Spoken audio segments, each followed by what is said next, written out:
Welcome to Burley Stadium here in Greenville, Tennessee, as we have the 1-0 Upperman Bees taking on the 1-0 Greenville Green Devils here in Greenville. First, before we start the game, we'd like to thank our sponsors. We really appreciate the love from the community, especially J&S Construction. Tonight's game is brought to you by J&S Construction, proudly serving Cookeville and Upper Cumberland for over 60 years. From schools and churches to businesses and beyond, J&S delivers quality you can trust, craftsmanship that lasts. Contact J&S at 931-528-7475 or email teambuild@jsconstruction.com. Thank you, J&S, for the support. Well, Bryson, we have a very exciting game ahead of us. Two powerhouses in 4A football here in Tennessee, the Greenville Green Devils, who boast a very strong program, a state championship pedigree, against the Upperman Bees, who have been a very consistent playoff contender. Yes, a couple years ago, the Upperman Bees and the Greenville Devils, they faced off. Everyone thought Greenville was going to win that game, and Upperman stormed in this field and won. Everyone was surprised, and, I mean, it's hyped right now. Greenville fans, I mean, even the people selling the concessions, they're all hyped, they're all excited. You can feel the energy in the stadium, and I feel like it's going to be a great game. High school football analysts had Greenville winning by 28, running clock. Upperman came here in 2023, shocked the entire high school football world here in Tennessee, and came out with a victory to send them to the state championship game. These two teams have a little bad blood from that game. Greenville felt like they didn't put their best performance out on the field in 2023. But I think Greenville is coming here tonight with a chip on their shoulder, ready to prove that they are the better football team. Yeah, I feel like the key to this game is going to be defense. I feel like whoever's defense can be more powerful and stuff the box more and stop the run game and make each other pass. I feel like that's a big key. If you can run on either team, you're going to be able to run down the clock and you're going to be able to win this game pretty easily. So I think the run game and the defense in the box is a key to this game. We know this game has been circled on both teams' schedule. Both teams looking to come back here where this legendary semifinal game happened in 2023 and make their mark for the 2025 season. These two teams are competing for a state championship. They've got talent on both sides. Zayden Anderson, the Tennessee commit, Bronston Chaffin, the Georgia State commit. We have elite talent on both sides here tonight. Greenville is packed. We have a lot of fans here tonight. A lot of Greenville fans are eager to see what they can do against our Upperman Bees. Some Greenville notes we have are Greenville was winning 35-0 before the game against Morristown got shut down after a weather delay. Greenville has a commanding offense. They have a history of building large early leads, and they can put the opponents on their heels very easily. Yeah, well, of course. This is the first full game, fingers crossed, for both teams this season. Upperman last game, they beat the Knox-Webb Spartans in their house 29-7 in only one half. Bronson Chaffin almost had 200 rushing yards.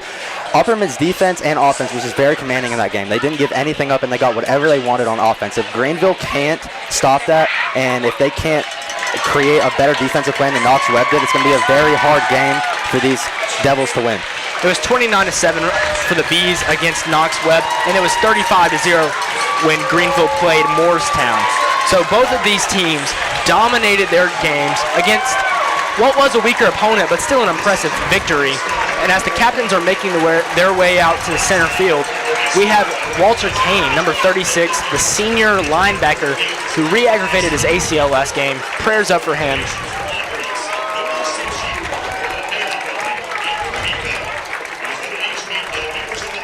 It is packed here in Greenville tonight as the Greenville players are walking towards the tunnel.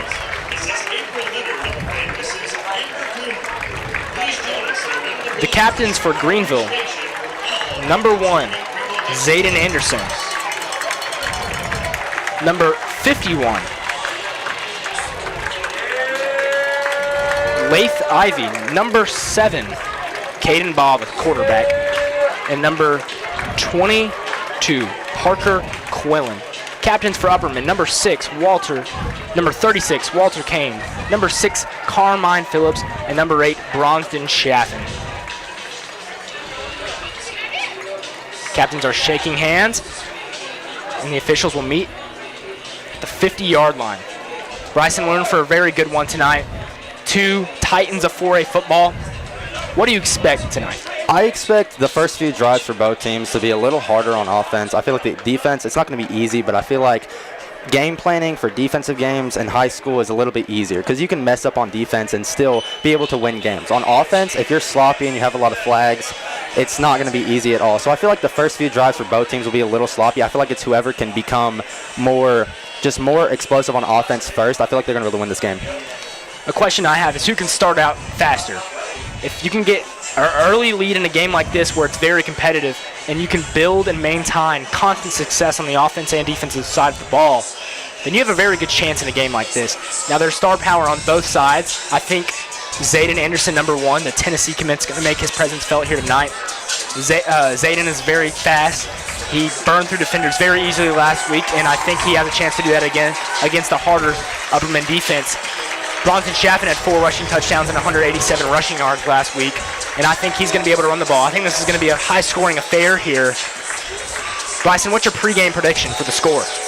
Honestly, I think Greenville takes it. I feel like Greenville wins by a little bit. I mean, in the pregame, they looked hyped, a lot more hyped than Upperman. Of course, I want Upperman to win, and I think they have the star power to win.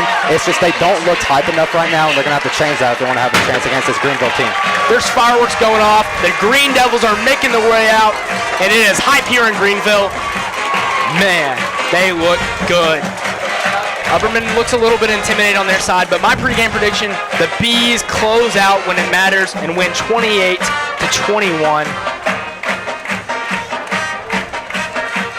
Man, we are in store for a good one tonight. Everyone is on their feet right now. Looks great. I feel like another key to this game, the captains and the star players, of course they're going to do good, but I feel like it's the players who maybe don't have stars by their name and who maybe is not as recognized as some of the players on their team. I feel like the lower players or lower considered players, if whoever can make just great plays consistently and show up when their team needs them, I think that's going to be a big key too. Depth is very important in a game like this when you're constantly subbing players in and out. Which team has better depth? And the band is making their way off for Greenville. And we're about to get rocking and rolling here in Greenville.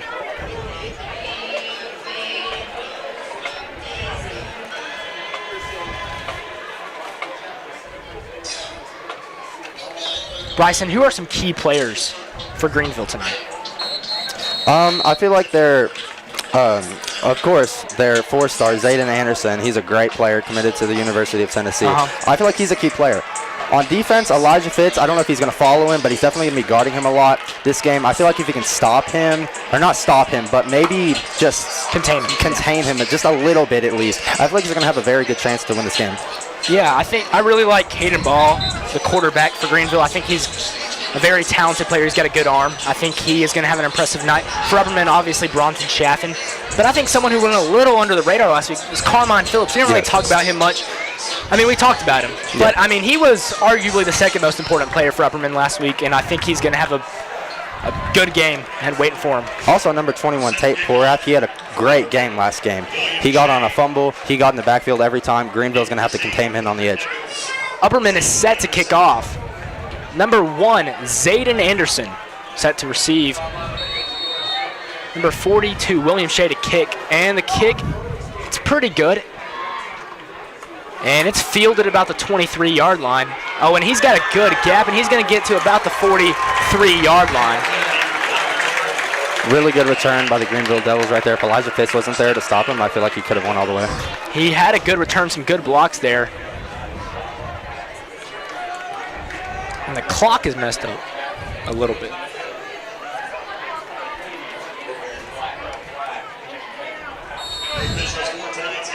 And the Greenville Green Devils are going to come out. Number 7, Caden Baugh is at the helm.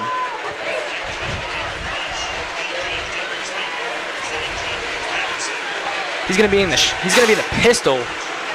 He's got 3 receivers to his right, 1 to his left. He's going to take a stoppage on the play.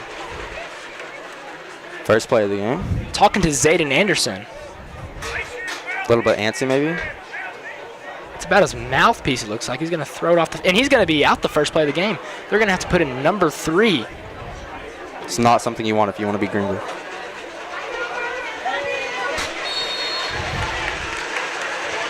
and he's in the pistol. He's got 3 receivers out to his right, 1 to his left. He's going to take the snap, and he's going to hand it off to number 20. That is Maddox Bishop, the senior running back. Really good play, really good blocks right there. He got a couple there. Still some to gain. And he's going to have 3 receivers out to his right. He's going to be in the pistol once again. He's going to take the snap, and he's going to keep it for himself, and he's got a good gap, and he's got a lane, and he's going to get to about the 34-yard line. You cannot have that breakdown if you're Upperman's defense. That box was not crowded at all. They put no pressure on the quarterback. Liam Schaefer saved that play, though. Pretty good tackle. First down, Greenville, and they're in Upperman territory.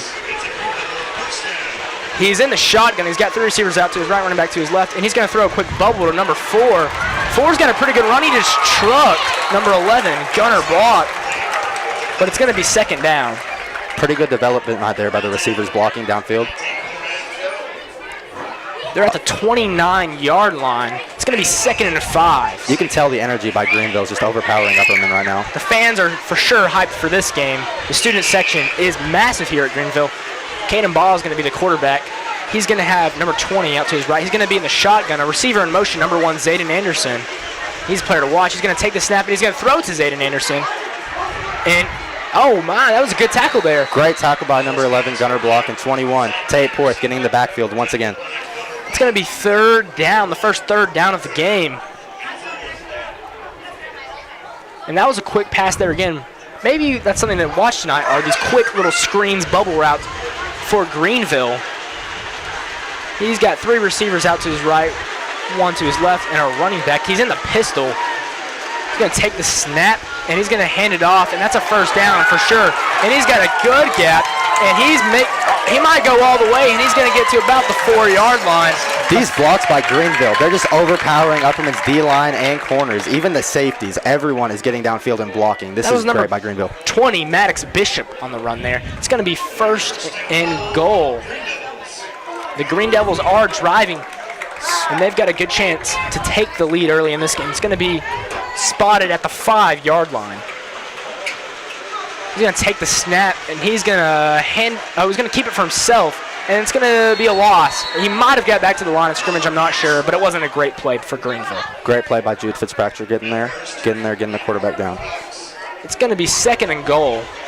I think they're going to say he gained a yard there, so he did have a positive play right there. Number 7, Caden Ball with the rush there. He's got 3 receivers out to his left, and 3 receivers out to his left, kind of a heavy set. Number 77 is walking off for Greenville. 78 is going to take his place on the offensive line. Could be changing the play call here.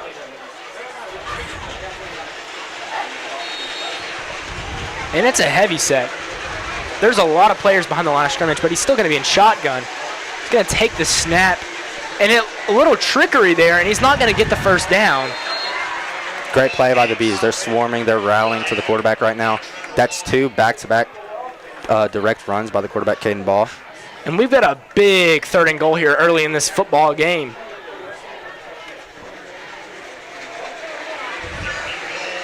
Back-to-back games where the Upperman Bees first drive on defense. Slow start, but it's 3rd down. Ball's going to have a running back out to his left. He's going to take the snap. He's going to roll out to his left. Can he get there? And he's going to be tackled, and we're going to have a 4th and goal. What a play by the Bees right there, man. Rallying to the quarterback once again. Well, I can go ahead and tell you, I'd be shocked if they kick a field goal from where they're at. So it looks like we're going to have a big 4th and goal early in this football game. Yeah, tension's high. You need to take the lead here with a big touchdown if you're Greenville. Absolutely, Bryson. Number 20, Maddox Bishop. And it looks like there's going to be a timeout.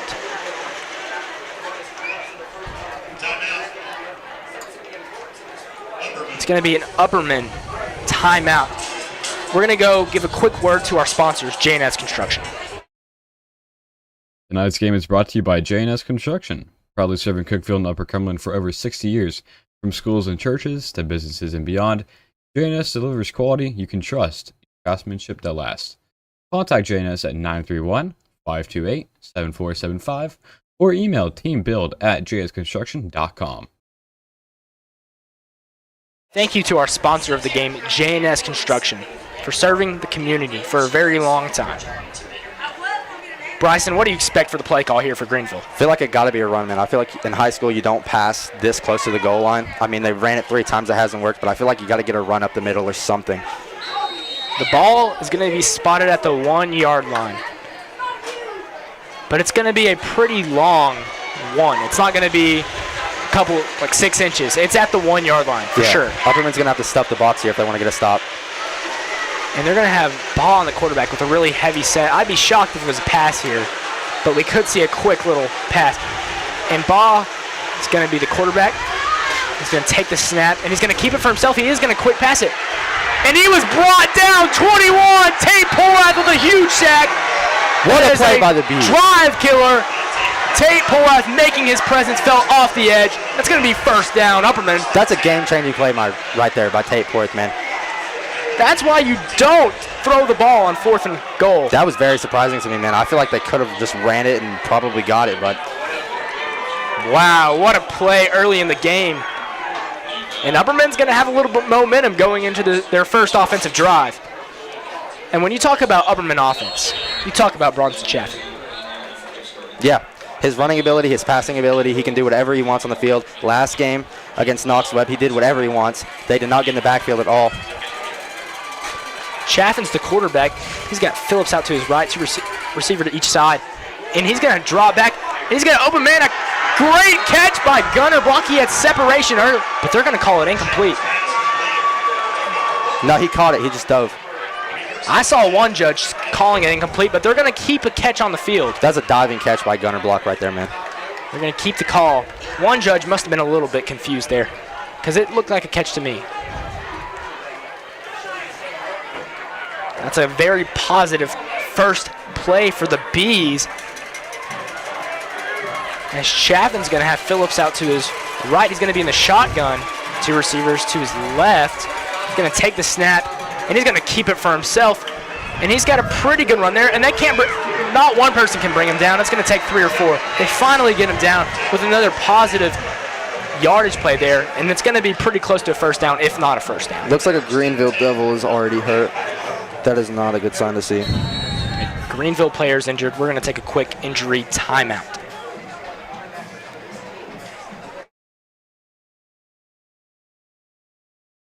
Tonight's game is brought to you by J&S Construction, proudly serving Cookeville and Upper Cumberland for over 60 years. From schools and churches to businesses and beyond, J&S delivers quality you can trust, craftsmanship that lasts. Contact J&S at 931-528-7475 or email teambuild@jsconstruction.com.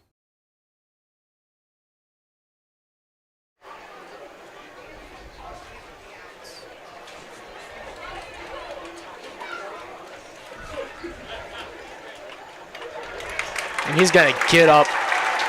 Looks like that appears to be number 21. Cole Smith, the junior.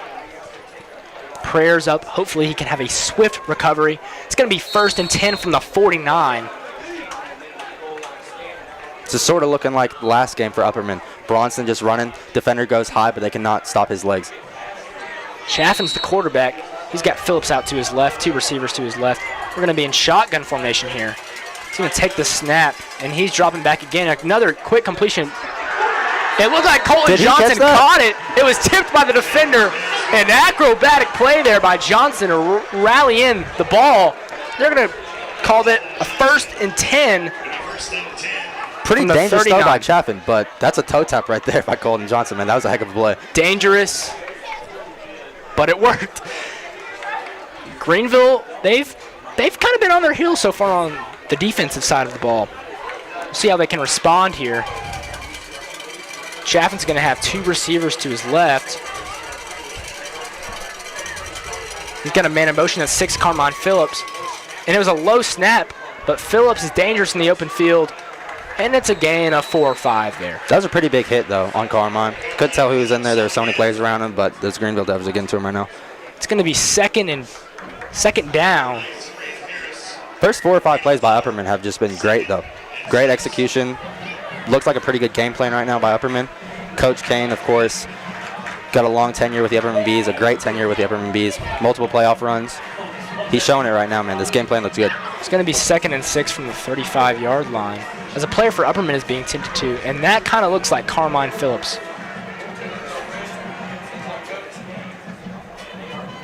Chaffin's the quarterback. He's got Elijah Fitz to his left. He's going to take the snap, and he's going to throw it again. And it's caught. Gunner block. What a throw by Bronson Chaffin. It looked dangerous, but dangerous has worked so far, and they're going to be inside the 10-yard line. Gunner blocked, stacked that defender. That was a great route, too. He got on top of him. He did not let him make a play on the ball. There's another stoppage here. Injured player by the Greenville Devils, it looks like. The sideline. Green Devils have another injured player. But something I have to look out for is Carmine Phillips. It looks like he is down on the Upperman sideline. He's a key point for Upperman.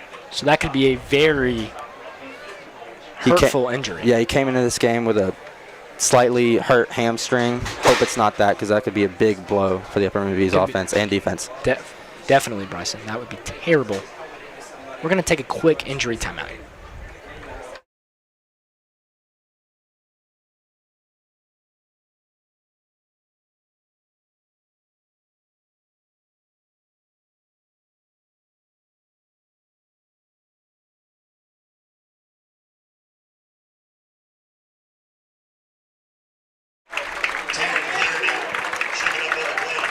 The Greenville player was injured there, but it looks like he's walking fine off the field, so hopefully he's doing all right.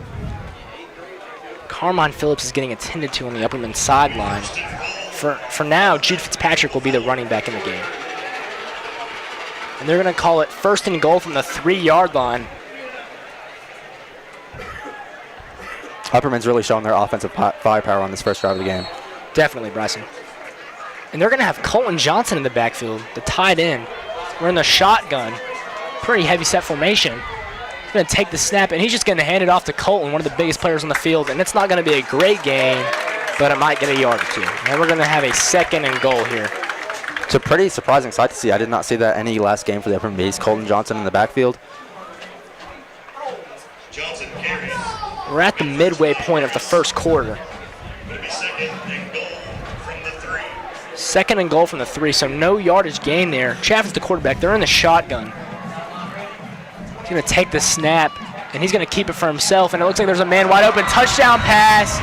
21, Tate Porath has had a great start to this game. The senior making his presence felt. It's going to be 6-0 Bees. Tate Porath with a 4th down sack on the other end, and on the complete other end in Upperman's end zone, he catches that wide open touchdown. Great pass by Bronson. Just great game plan. That looked amazing.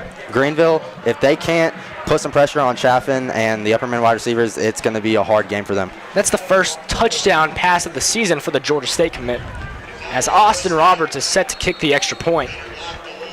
Gunner block will be holding.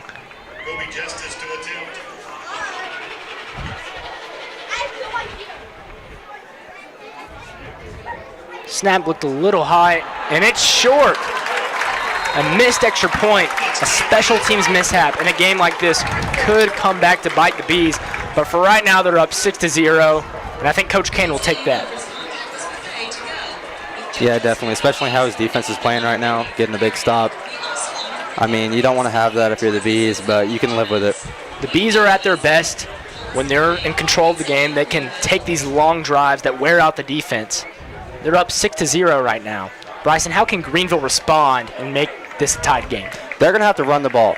That's how you gain momentum, in my opinion. I feel like if you can run the ball, tire down the defense, get them a little antsy, I feel like that's how they're going to have to score this drive. If you can run the ball, then maybe you can even open up the pass game, which makes you so much more dangerous. We know they can throw the ball. We know they've got elite talent at the receiver position. And Zayden Anderson is set back deep to receive, the most dangerous player for Greenville. William Shea, the freshman, to kick off.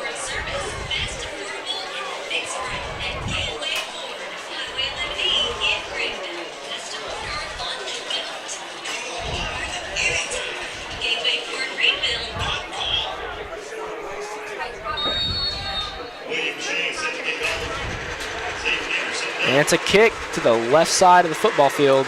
It's about the 26-yard line, but he's got another good return. He's going to get to about the 46-yard line. Great tackle by Kobe Justice right there, but he still gets to almost the 50, so, or no, excuse me, almost the 45. Yeah, they're going to spot the ball at the 44-yard line.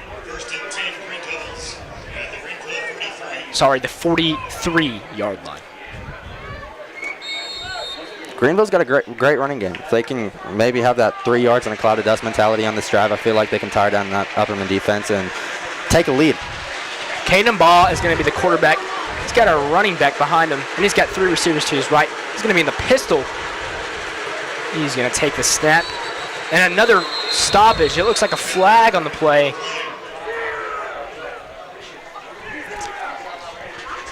Not sure who is on, but they're going to call it a false start on the offense. It's going to be 1st and 15. Not a good start by Greenville. Absolutely, it was not a good start for Greenville right there to what is a very important drive for the Green Devils. So they're going to start at the 38. They're going to move back 5 yards from the 43. Ball's the quarterback, 3 receivers to his right, running back to his left, pistol formation. He's going to take the snap, and he's going to hand it off. It's number 20 once again, and he's been hit a lot, but the ball is out. Picks it up. And it's recovered, and he's going to go all the way. 10-yard line, touchdown. A little bit of luck there for the Green Devils, and it's going to be 6-0. Number 5 had some hand motions to describe that one. The little choke, Tyrese Halliburton. Number 5, Taryn Clarity with the touchdown. Fireworks are going off. That was a really bad bounce by Upperman. Very unlucky. Very Looked unlucky. like Liam Schaefer dived for it, and it just went the complete opposite way. And number 5 takes it to the house. And just like that, this game is tied up with Greenville having the potential to take the lead here. Yeah, with the missed extra point by Upperman. Momentum change really quick. Number 24 sets a kick, and he's got a leg. We saw him before the game making from 55 yards out. Yeah, this kid has a heck of a leg. It's number 24, Samuel Gorley. And it's blocked! Number 11, Gunner block. And it's 6-6. Missed extra points. Creates a tied game here. And we're in for a good football game. That boy came off the edge so fast. These players for Upperman playing great defense and great offense. Tate Porth, for example, even Gunner blocked with the catch, 2 catches on the first drive and the blocked extra point. Great play. Absolutely, Bryson. We've got a tied football game here. Hopefully Carmine Phillips will come back for this drive. He was a little shaken up after the last one.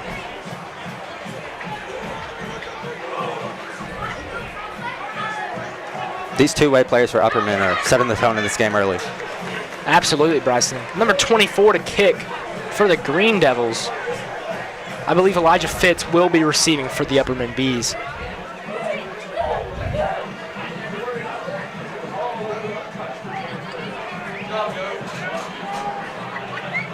This is the first time we'll see Upperman return tonight as they kicked off first. This kid's got a leg, so this could go very far back.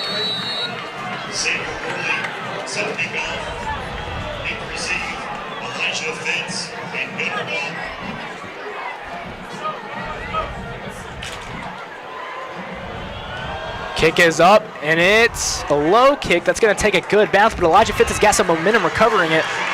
And he's got a pretty good return. It's going to get to about the 30-yard line. It's a good kick there. Yeah, pretty low kick. Pretty good bounce by Upperman this time, straight into Elijah Fitz's hands. Absolutely. It's going to be 1st and 10 from exactly the 30-yard line.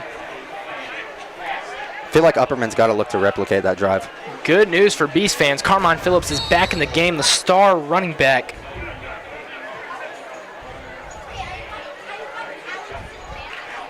#21, Tate Porth is checking into the game. He's made his presence felt so far here tonight. Chaffin's the quarterback. He doesn't have a running back right next to him. 2 receivers on each side. He's going to take the snap, and fakes the quick pass, and he's going to be hit pretty early in the play. And it's not a great game, but it is a game. Yeah, great defense by Greenville right there. Upperman's O-line did a pretty good job of pushing Chaffin. But, yeah, very short game on first down. He got a couple extra yards there. Better than a negative play. They're gonna give him 4 yards there. So that was actually a pretty productive first down play. Did not look like 4 yards from up here.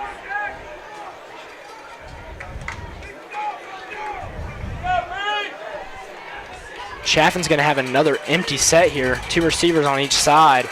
I'd watch Colton Johnson here, the tight end. Got a motion man across. That's Phillips. They're gonna fake the handoff to Phillips, give to Chaffin, and Chaffin, he can run the ball. So that's what they're going to do, and that's going to be a first down, I believe.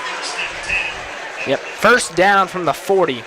I feel like the Greenville Devils game plan on defense has to just revolve around Bronson Chaffin, and it looks like they're not doing a great job so far, man. He's getting whatever he wants again like he did last week. Absolutely.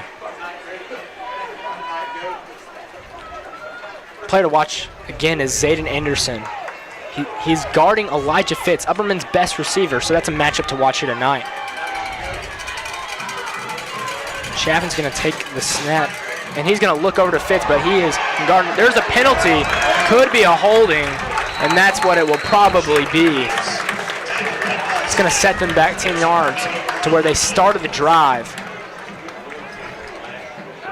And it does appear it will be a holding penalty. Greenville did a great job just even getting that flag, because if you can get there to the quarterback, the offensive lineman, sometimes you're just forced to hold the defender. So that's a great play by Greenville right there. First and 20 from the 30-yard line. It's going to put him back pretty far. Holding penalties are killers. But I feel like this also could be dangerous for Greenville, because this opens up the playbook for Upperman. Coach Kane loves to pass the ball even deep. So you might see Tate Porth caught one, Gunner caught 2. Let's see if we can see another one like that. And they've really liked the empty set so far this drive. Number 4, Liam Schaefer, is out to his left, 3 receivers to his right. He's going to take the snap, and he's going to fake a quick pass again, and he's going to run it.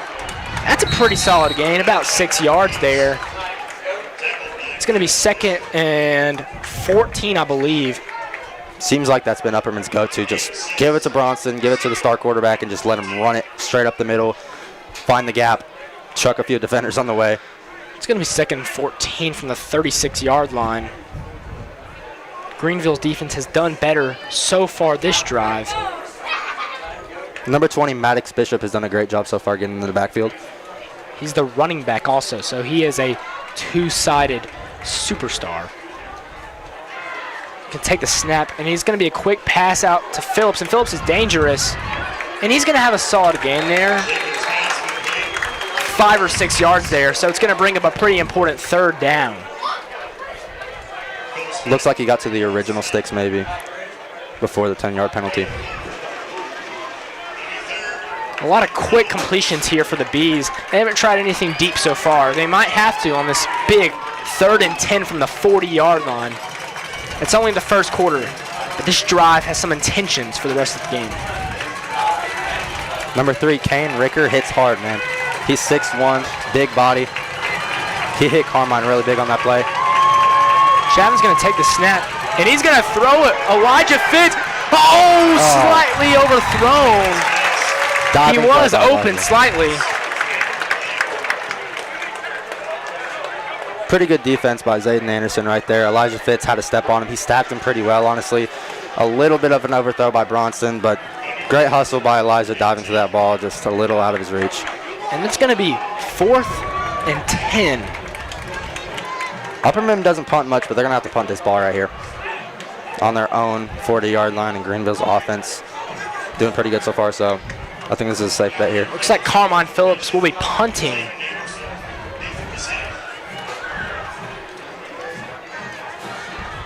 That's a pretty good punt there. It's going to take a nice bounce. Zayden Anderson's going to recover it, and he's a very dangerous player. He's quick, and he's getting to the outside, but there is a flag.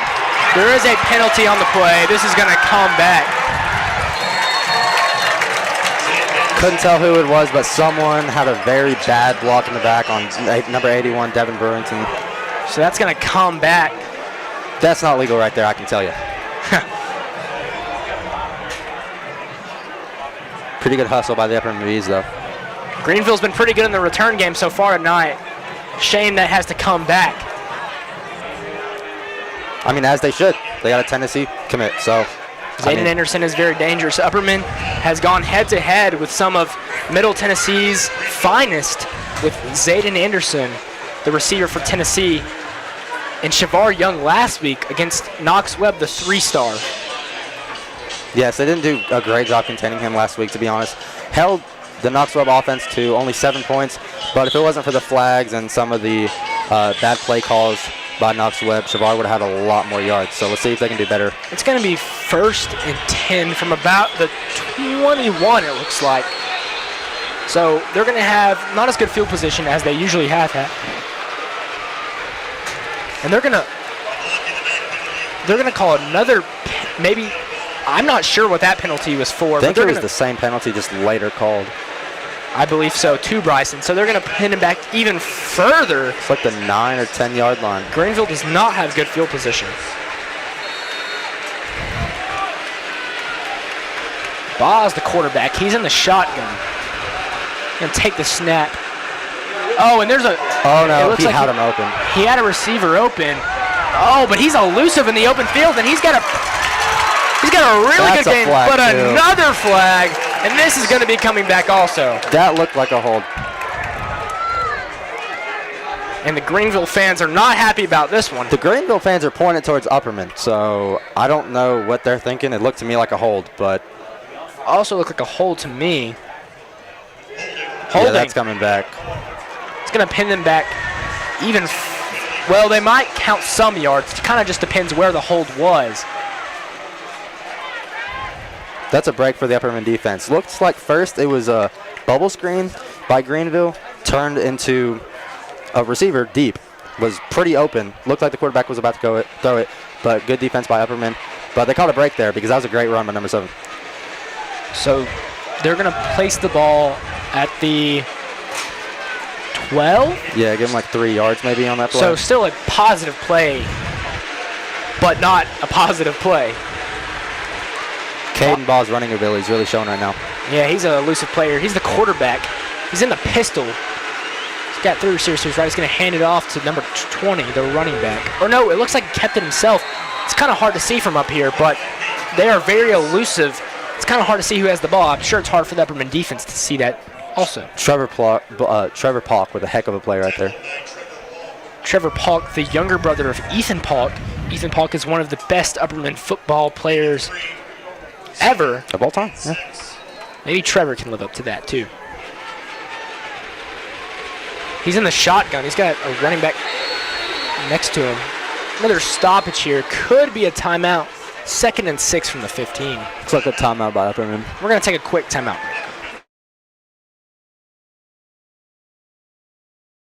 Tonight's game is brought to you by J&S Construction, proudly serving Cookeville and Upper Cumberland for over 60 years.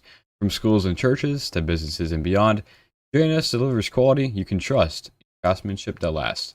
Contact J&S at 931-528-7475 or email teambuild@jsconstruction.com.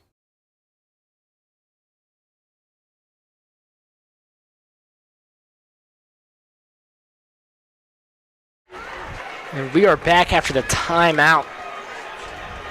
It's going to be 2nd and 6 from the 15-yard line. You're almost through with the first quarter of play. The weather's perfect here in Greenville tonight. Really is, man. Perfect football weather. Last week it was the complete opposite. Thunderstorms and rain the whole time. But I think we're in for great weather tonight. Boz, the quarterback, he's got a running back and 3 receivers to his right. He's going to take the snap. And he's going to keep it. And they've got a man open, but the quarterback's hit. And the line defense is going to intercept it. That's a huge play. And he's going to keep going. He's got the potential to go all the way. And it's it. 12-6. Touchdown, Upperman. What a play by Elijah Fitz right there, man. Great pick. Great ball. Oh, there's a penalty. However, there is a penalty on the play. I don't know if it's after the interception or before, but there is a penalty. Elijah Fitz showing his receiver skills right there, making a couple moves on the Greenville and offense. Looks like they're going to call pass interference on the defense. So that's coming back. Oh, that's a killer for the Bees. But Upperman, if they can keep doing this, the flags will probably go away eventually if they can clean up the sloppy play. That was a great play by Elijah Fitz. However, Bronson Chaffin is on the field, so they're going to let Upperman keep it. There was a pass interference called. Yeah, I thought there was. I'm not sure what. The penalty is a penalty I've never seen before. Just to clarify, Upperman has the ball, no touchdown. The 24-yard line. That looked like a pass interference call. Must not have been. It's in the shotgun. Chaffin, he's got Phillips out to his right. And he's going to be hitting the backfield, but a spin move. Chaffin's going to maybe get back to the line of scrimmage. Good play for the Green Devils there. Looked like the whole Greenville Devils front seven was right on Bronson right there. Not good blocking by Upperman. They're going to have to pick that up. That must have been a penalty on the interception. Yeah, after he caught it. And it was very complicated. Several officials were putting up different signs. So just to clarify once again, it was not a pass interference call. So Elijah Fitz will be credited with that interception. Absolutely. Chaffin is the quarterback. He's got Phillips out to his right, and they're in the shotgun. Two receivers out to his right. He's going to take the snap. He's going to drop back again, and he's going to sling it. Colin Johnson's got a gap.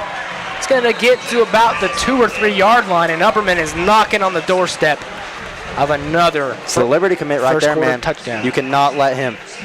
He's a big kid. Colton Johnson, number 23. He's a big kid. You cannot let him have the open field like that. I don't know what happened with the linebackers right there. I didn't see any of them for the Greenville Devils. Colton Johnson's a great player. Got several offers over the offseason of his sophomore season. They're going to say it's first and goal from the 3, but that easily could be the last play of the first quarter, and I believe it will be. Upperman will be first and goal from the 3 at the end of the first quarter of play. We will see you all at the start of the second quarter. Tonight's game is brought to you by J&S Construction, proudly serving Cookeville and Upper Cumberland for over 60 years. From schools and churches to businesses and beyond, J&S delivers quality you can trust, craftsmanship that lasts. Contact J&S at 931-528-7475 or email teambuild@jsconstruction.com.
Ready, Clayton.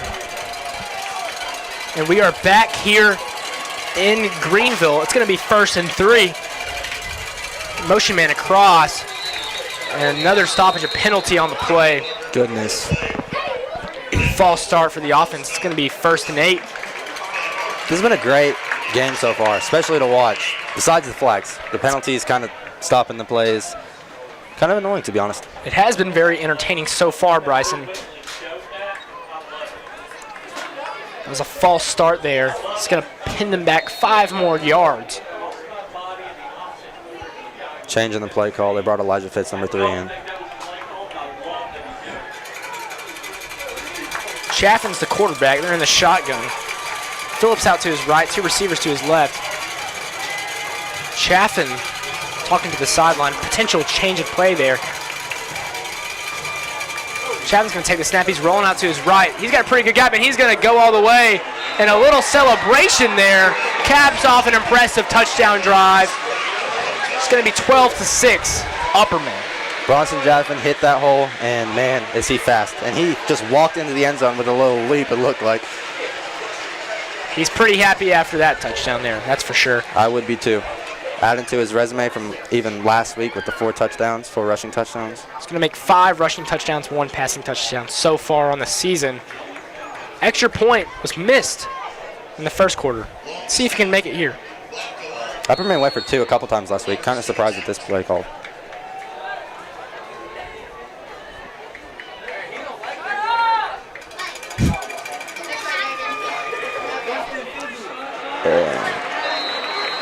No good. 12-6. Special team mishap once again. Austin Roberts, 2 missed extra points already. That's not good.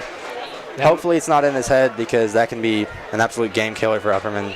That might change Coach Kane's approach to the next touchdown. Could be a 2-point conversion. And the sun has gone down here in Greenville, and it's pretty nice out here. It feels pretty good. It's not blazing hot, but it's also not too chilly. We've got great football weather here tonight. Pretty humid out here, but I mean, these kids trained all summer for this moment, so I'm sure it's not affecting them. Got a lot of adrenaline in them, I'm sure. And you can feel the energy, Absolutely. even in the crowd. Greenville's down, but their fans have not let up. Number 1, Zayden Anderson, set back to receive. Number 42, William Shea, the freshman, will be kicking. And Zayden Anderson's very dangerous. We've seen him make some plays so far. Hasn't been quite as electric as some would have thought, but still has had a good start to this football game. Great corner, great receiver, and great kick returner. This kid can kick, and he's going to boot it. Number 3 catches it about the 32-yard line. Good tackle there. Going to get to about the 42-yard line. Yes, great tackle by number 12, Jack Smith right there. Getting in front of him, stopping him. It's going to be 1st and 10 Green Devils, and they're going to say it's at the 40-yard line. This is a big drive right here for Greenville, man. If they cannot capitalize off this pretty good field position right at the 40-yard line and score, tie it up, or even take the lead, it's going to be bad. You cannot give Upperman offense the ball back this early in the game. Absolutely. Ball's the quarterback. Got a running back to his right, 3 receivers to his right. He's in the shotgun.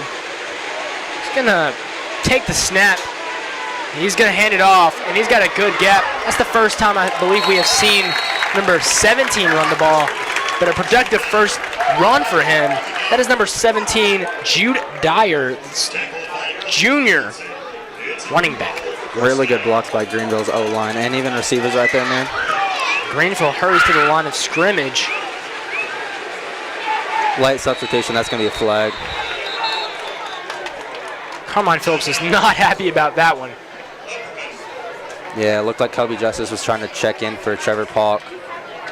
A little slow to get out there, but that's just pretty big mishap by Upperman right there. You don't want to have that. Absolutely. We'd like to thank all of our viewers at home. Please subscribe to the UHS Hive YouTube channel. Please share this video with everyone you know. Thank you all for the support at home. Email us at this address. We really appreciate the support. And thank you again to our sponsor for the game, JNS Construction, serving the community for over 50 years. Boz, the quarterback.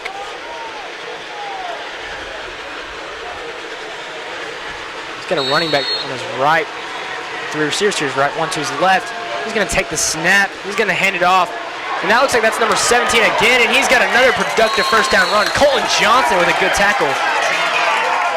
Greenville fan. Yelling for a flag. Greenville wanted a penalty. Number 5 and number 23 talking. Yeah, I would not want to mess with Colton Johnson if I was number 5, but he can do whatever he wants. My opinion, the receiver held Liam Schaefer off the edge. It looked like the referee was reaching for the flag, but I guess since they didn't throw the out-of-bounds hit, shouldn't have threw the holding either. Ball's the quarterback. He's going to take the snap, and he's going to hand it off again. 17's got another good gap. Took 3 players to get that kid down. And they're driving. And they're, look, little choppy right there. Upperman and Greenville players getting into it. Everyone's hyped, but. And we're seeing a little choppiness between Greenville and Upperman, the rivals. You can tell they're rivals. You can tell they have some bad blood from a couple years back. Upperman coming into Greenville and winning. Ball, the quarterback, running back on his right, 3 receivers on his right. He's going to take the snap, and it looks like he's going to hand off to 17 for the 4th time in a row. Oh, and we've got some extracurriculars here, a penalty. Looked like that'll be on number 6, Carmine Phillips, coming in a little hot there at the end after the whistle was blown. They're going to call that unnecessary roughness.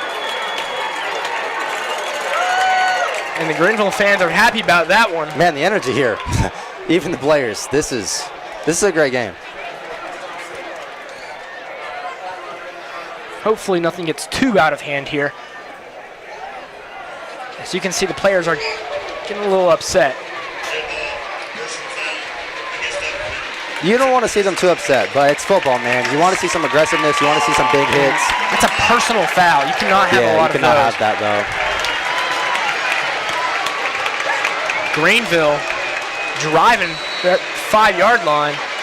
Ball's the quarterback. He's going to hand it off to 17 for the 5th time in a row, tying this game up. No flag on that one. That was just great run up the middle. Like you said, that's like 5 run plays straight up the gut in a row. Upperman's going to have to stop that, man. I know it's hard, but you can't really game plan for runs up the middle because you can stuff the box as much as you want, but if you cannot stop them, then it's nothing you can do. Ball's the quarterback. Low snap, but 17's going to have a touchdown. He just walks in. He walks in, and we've got a tied football game here. Greenville, again, has the potential to take the lead after 2 missed extra points for the Upperman Bees. I saw that touchdown, but I also saw some Greenville players coming up to Carmine, getting in his ear a little bit. Let's see how he responds to that.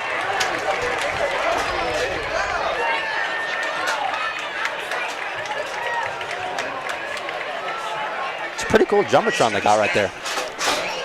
Absolutely. They have a nice stadium here in Greenville, Tennessee. Very nice facilities. 24 set to kick. His kick was blocked last time.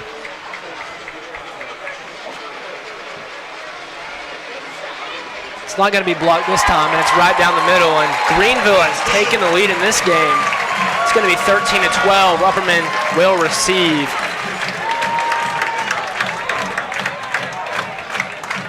These fans, dude, these fans are one of the best I've ever seen for Greenville. They are loud. Even when a lot of fans here. Yeah, even when Upperman was winning, they did not let up.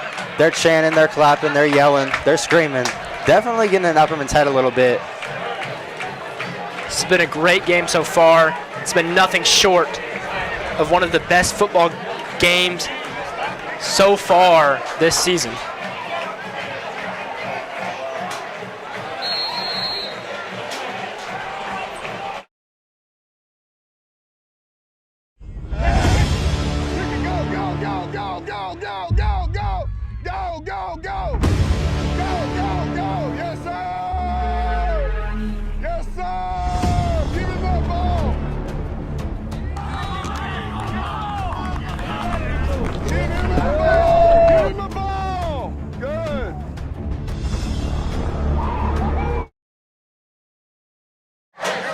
Sorry, we're having some technical difficulties there, but it's 13-12. Number 24 sets a kickoff for Greenville. He's got a leg. See how Upperman responds to that. And they're going to onside it. Good job hopping on it right there. 52 hops on the ball, and Upperman's going to have good field position there. Calculated risk there for the Green Devils.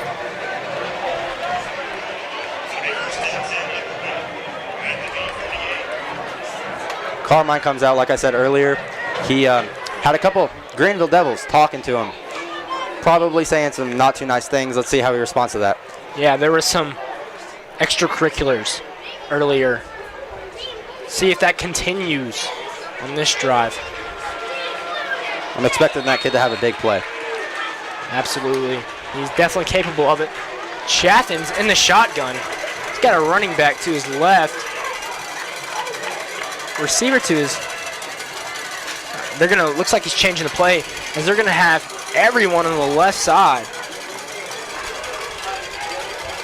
Chaffin's gonna take the ball. He's gonna hand it off. It's Carmine Phillips, and he's got a good run. Good game there. What a bounce back play. Gave up a pretty big run over there on defense, Carmine Phillips did, but great run up the middle, moving the chains. First play, first down. Great start to the drive. Already in enemy territory. Absolutely. They're going to place the ball at Greenville's 42-yard line.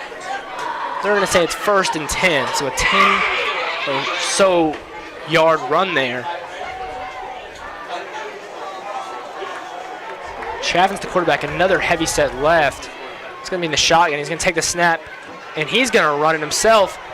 And another solid gain. Nothing too crazy there. Flag. That's, again, another late hit, this time by Greenville. This is getting a little out of hand, honestly. Both teams are clapping, so one of them is going to be wrong. See what the refs think. I thought Greenville had a late hit on Bronson right there, but let's see what the refs Very call. likely that is what happened. A couple substitutions. They're going to call unnecessary roughness. It's a personal foul for the Green Devils. Chaffin's pretty happy about that one, as they're going to get some extra yardage there. It's going to be a first down. And in a game like this, personal fouls are not acceptable. Yeah, they're really not. 15-yard penalties. You cannot have that. It's hard enough to get 15 yards on these great defenses, but this is just, I mean, this is what you want to see in football, honestly. It's kind of sloppy, but, I mean, expectations are high for this game. The ball is set at the 23-yard line. Chaffin, the senior quarterback, another heavy set left. It's going to be in the shotgun. He's going to take the ball, and he's going to have a pretty good gap.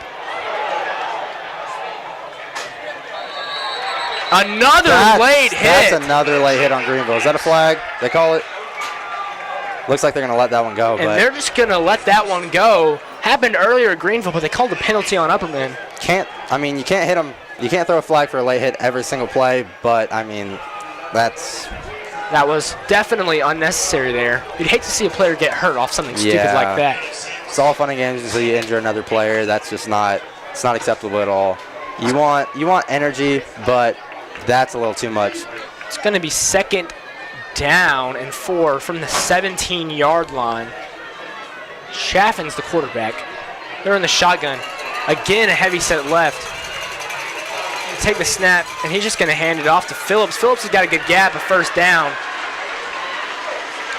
And Upperman's knocking on this doorstep of scoring again in what can be a very high-scoring affair here in Greenville. 2 runs, 2 first downs by the star running back Carmine Phillips. Bouncing back from his defensive plays last drive. I expected it. This kid, he's a problem for opposing defenses. They're going to put the ball on the 9-yard line, so it's going to be 1st and goal. Chaffin's the quarterback, heavy set left. Again, we're going to be in the shotgun. It's been pretty consistent play calling. Chaffin's going to take the ball, and he's got another good, and he's going to throw it backwards, an acrobatic play, but it's a touchdown. What a play. And that's what you see from a college quarterback. Touchdown. Gunner Block has been very impressive tonight. Chaffin, what an unbelievable play there. Refs are talking. They're trying to take this one back, it looks like. Nope, touchdown. Not completely sure what's going on. Waving a flag. Touchdown. But he's going to just cancel the flag. They're going to call a touchdown on the play. Not sure what happened back there, but all that matters is that 6 points were added to the B score. Gunner Block. Well, what a play by Bronson, first off. To have a backwards pass, already running for it looks like 4 to 5 yards, and then throwing it back to Gunner Block, number 11, scoring the touchdown. That's unbelievable. And it looks like they are going to go for 2 with the first 2 extra point PATs missed. Definitely makes sense there. And this, if they get this, it would move the lead to 7 points. So a touchdown and an extra point. Chaffin's in the shotgun once again. Motion man coming across. It's Gunner Block. But it looks like it's going to go to Phillips. And he's going to get it, but another penalty. Penalties are everywhere tonight. I don't know what this one could be. Holding. Holding, yep. So looks like they're going to bring out the kicking team. Chaffin, Maybe. I think they're going to let the freshman, William Shea, attempt this extra point. It's going to be a longer extra point than usual. They've not had success tonight so far with that. If they miss 3 straight extra points, I can guarantee Coach Gaines not going to be very happy. Different kicker, though, and this kid has a leg. This kid does have a leg. He is a freshman, so probably a little nervous here. Yeah.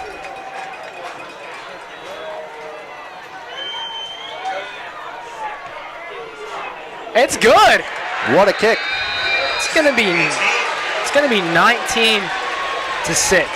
That's what you want to see if you're Upperman, though. That's an impressive kick. Sorry, 19-13. Do not know why I just said 6. 19-13 is the score.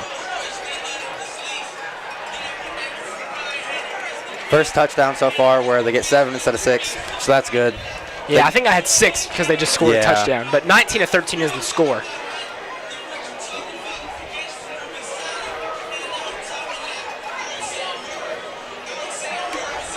Pretty high scoring game. 7 minutes and 52 seconds left in the half. First half. This is what we expected. We expected 2 4A powerhouses going at it. High expectations, high anticipation. 32 combined first half points for these teams, so it's a high scoring affair here.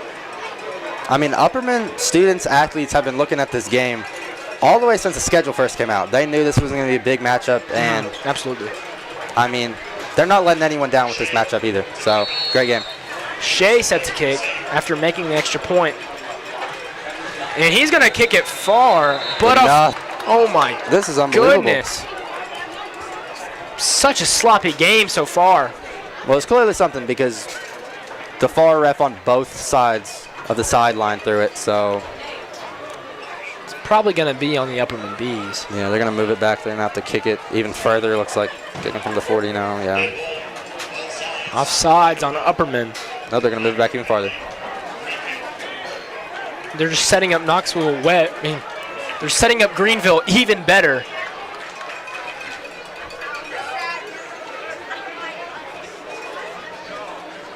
Shouldn't it affect this kid much, though, because you see his kicks. This kid does have a leg.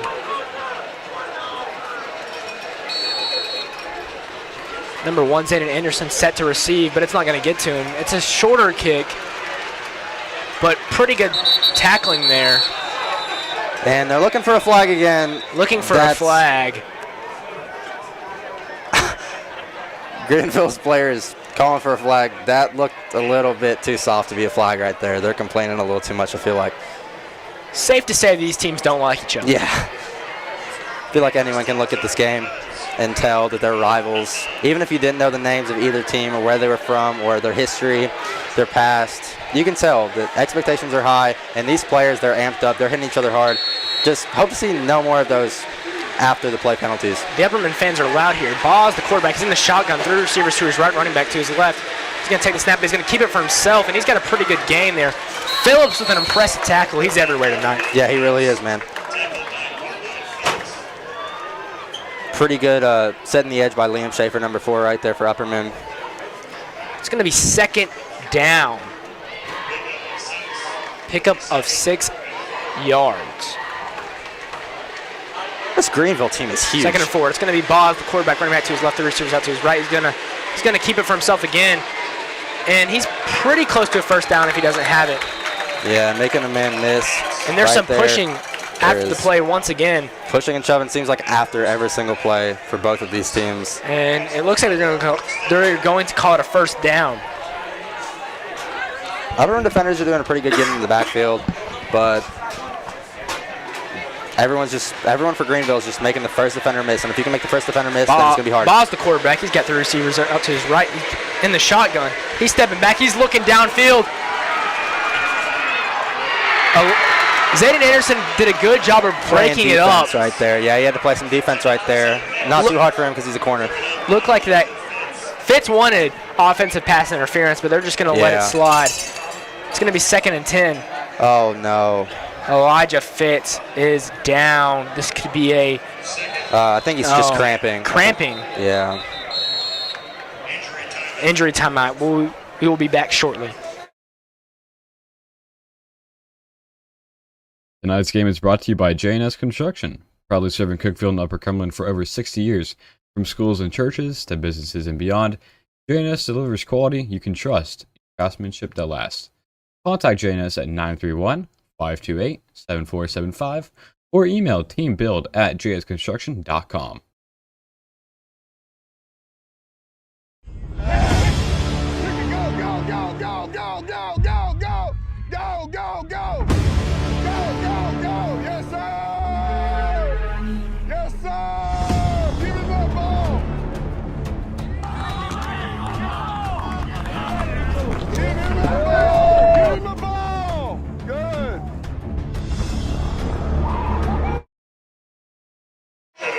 Elijah Fitz was shaken up on the play. However, he's going to walk back slowly. Definitely something to watch for, as he is one of Upperman's best players. You really cannot lose him. He's their best receiver, and he's guarding Greenville's best player. Jackson Smith will enter the game for him. It's going to be 2nd and 10. We're in the pistol. Going to take the ball. They're going to get a nice run here. It's going to be first down. Man. He's got a good gap, and he might go all the way. He's going to be stopped, but not without a great gain there. It was about a 35, 40-yard run there. It's going to be first and goal. That was one of the best plays I've seen all night.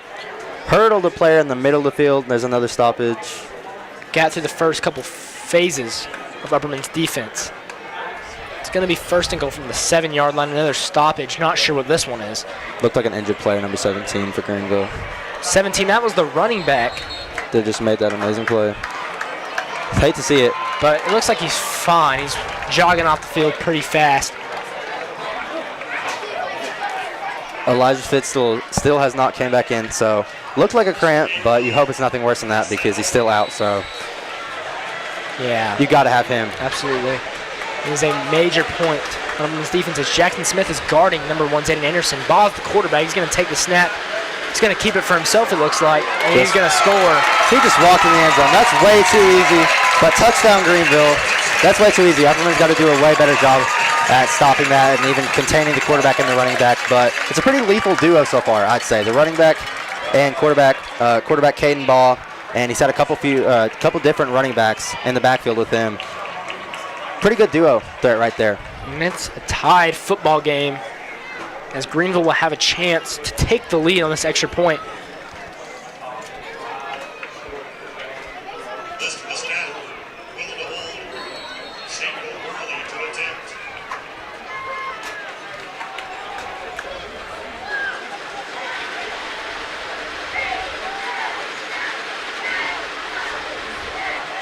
Kick is good, and Greenville takes the 20-19 lead.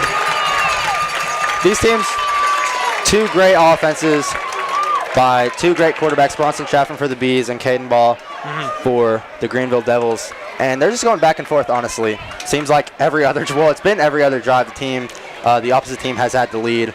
Let's see, I feel like the defense is going to matter here.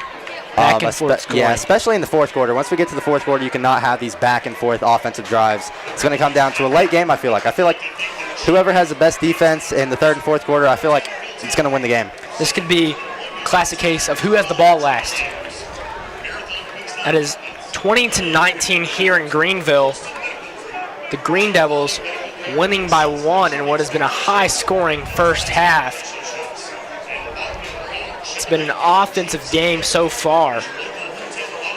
It looks like Elijah Fitz is making his way back out to the field, set to return. That's a great sign for the Bees. Hopefully he's all right. Yeah, fantastic. He does absolutely everything for the Bees. 24 set to kick for Greenville, and he's got a leg.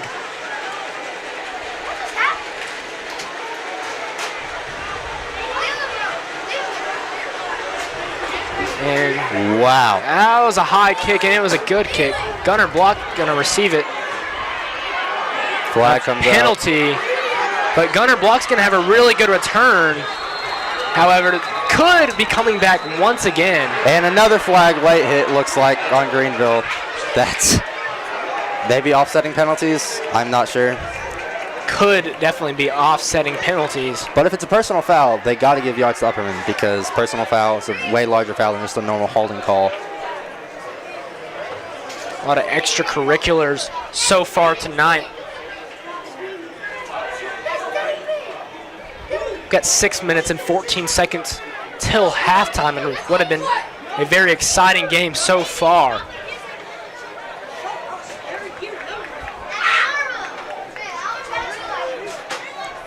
Looks like they're going to place the ball.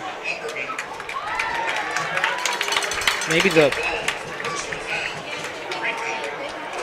so a hold on Upperman, a personal foul in Greenville, offsetting penalties, I believe, but they're going to spot the ball for Upperman pretty far back. That's surprising. I thought 20-yard line. I thought a personal foul would have outweighed the holding call. That's how it is in the league anyway, but well, it looks like they're moving it up again. Stopped at the 20. Looked like they will, yeah. The 35, so that's a 15-yard difference. I think they forgot to add the 15 yards for the personal foul. But the 35, it's a pretty good start for the Bees. Chaffin's the quarterback. Colin Johnson's the running back once again tonight. Looks like the players for Upperman are a little confused. Maybe not know the play call.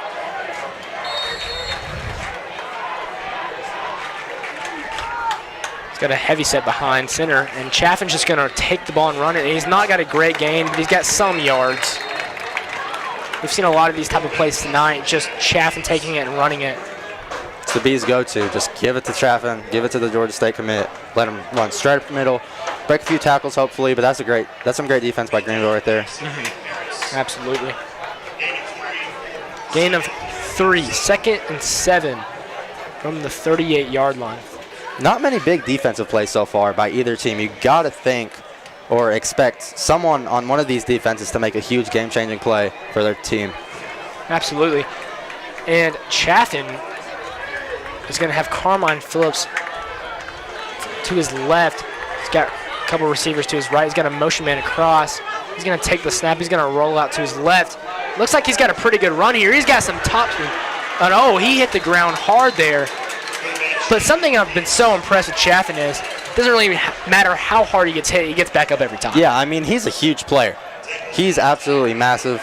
Even compared to some of these, I mean, even to the Tennessee commit, man, he's absolutely huge.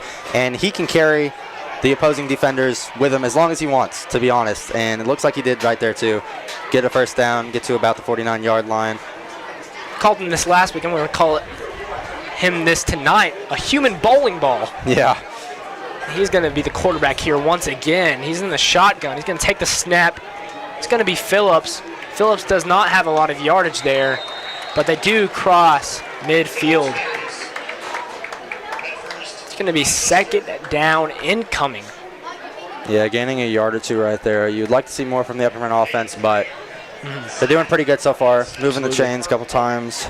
They got great field position right now. They really need to capitalize. They got to build a lead on this Greenville team because this Greenville offense does not show any signs of slowing down whatsoever. 3 yards there on the run. 2nd and 7.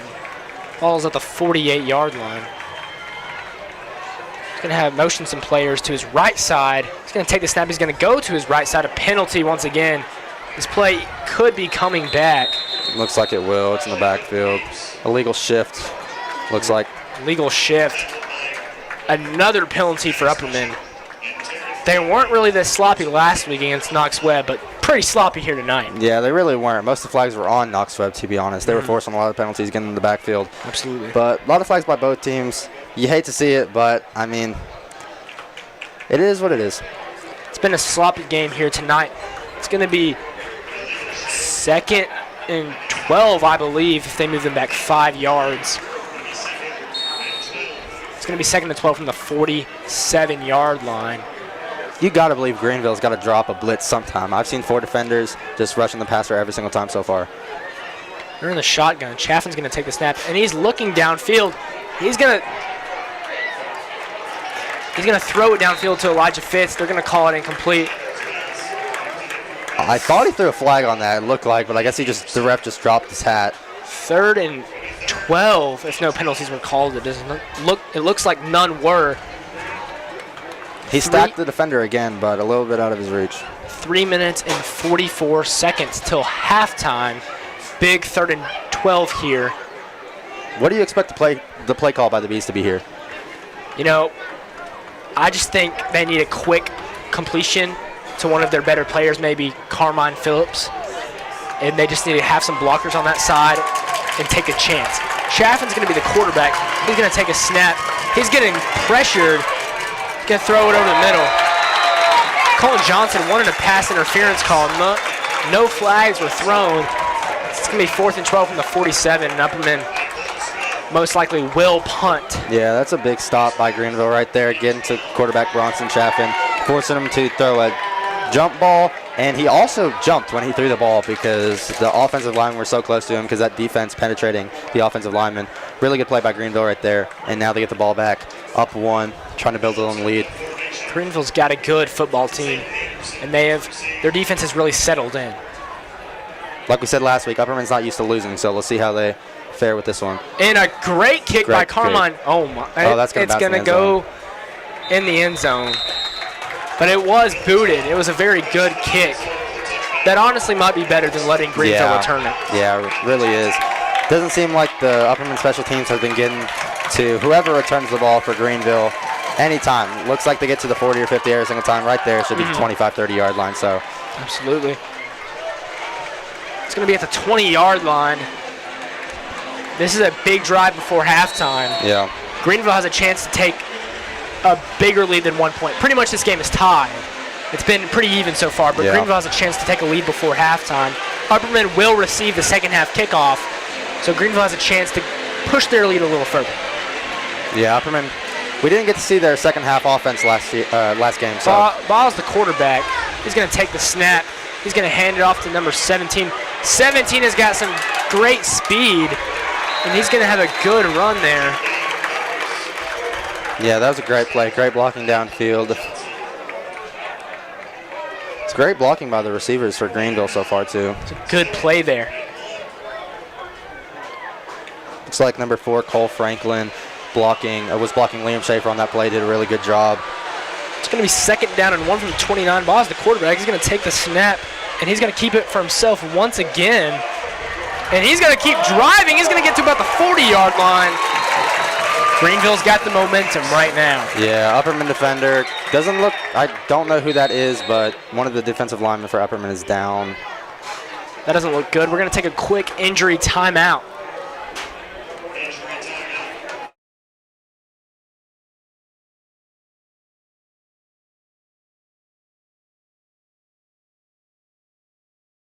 Tonight's game is brought to you by J&S Construction, proudly serving Cookeville and Upper Cumberland for over 60 years. From schools and churches to businesses and beyond, J&S delivers quality you can trust, craftsmanship that lasts. Contact J&S at 931-528-7475 or email teambuild@jsconstruction.com.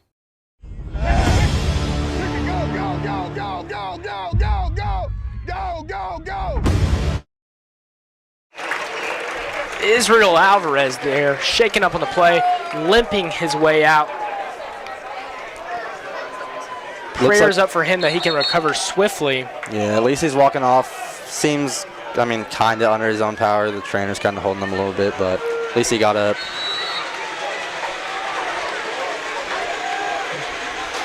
Ball's the quarterback in the shotgun. He's got running back to his left, 3 receivers to his left, 1 to his right.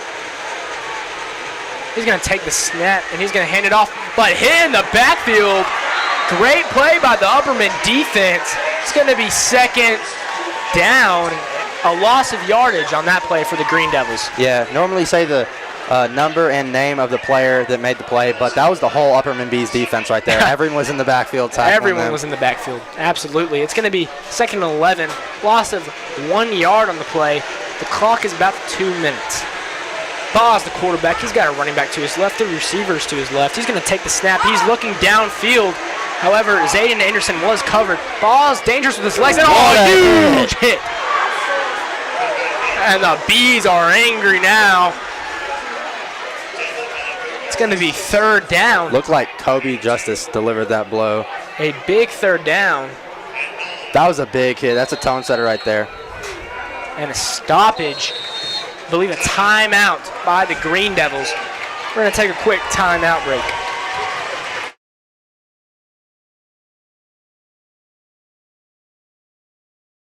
Tonight's game is brought to you by J&S Construction, proudly serving Cookeville and Upper Cumberland for over 60 years.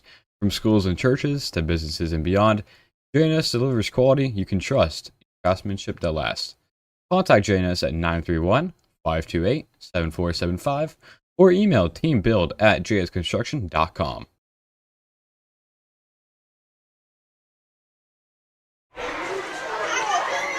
A timeout for the Green Devils there. It's 20-19. 1 minute and 46 remaining till halftime. A big third down incoming. 3rd and 9 from the 41. Yeah, of course, if you're the Greenville Devils, you want to score on this drive, but you also don't want to give time to Upperman these explosive offense to possibly score and take the lead before half. Bob's the quarterback. He's got a running back to his left. He's in the shotgun. 2 receivers on each side. Motion man across. That's number 1, Zayden Anderson. He's dangerous. And it looks like they're going to try to, but it's tipped. What a play by the Upperman defense. We've got a big 4th down here. That's Tate Porth right there, man. First, he got a sack on 4th down, causing the Greenville Devils to go to the sideline. Now, second he got a touchdown. Now he got a game-changing play right there, getting in the backfield, getting that tip. When you talk about Upperman stars, Tate Porth doesn't usually come to mind, but he's been pretty darn good here tonight. Yeah, he has. Like we said in the pregame before the game started, it's the players, maybe who don't have stars beside their name, but who can make a difference. Absolutely. And it's going to be 4th and 9. Minute 40, that's a lot of time for Bronson Chaffin. That is a lot of time for Upperman to take the lead here. Another stoppage. Timeout Greenville. Bryson, what do you think Upperman needs to do to be able to go score and take the lead and take the first half momentum into the locker room? I mean, you got to use your star quarterback, man. He has an arm. He was throwing before the game started in warm-ups. He was chucking it 40, 50 yards. He can probably throw farther than that, but I mean, just let him air it out. You got to give him a chance. If you throw it downfield and it gets picked off, it's just going to be like a punt, and there's not that much time left. So I feel like if you get the ball with decent field position, you just got to let Bronson just throw that downfield. Maybe to Bronson Chaffin, maybe to Carmine Phillips. Doesn't really matter to the receiver. Just chuck it downfield, let him go get it. I think it definitely starts with the run game. I think if they can establish a couple positive plays, they can open up that pass game. Number 6, Carmine Phillips set to receive. I believe number 24 will be punting.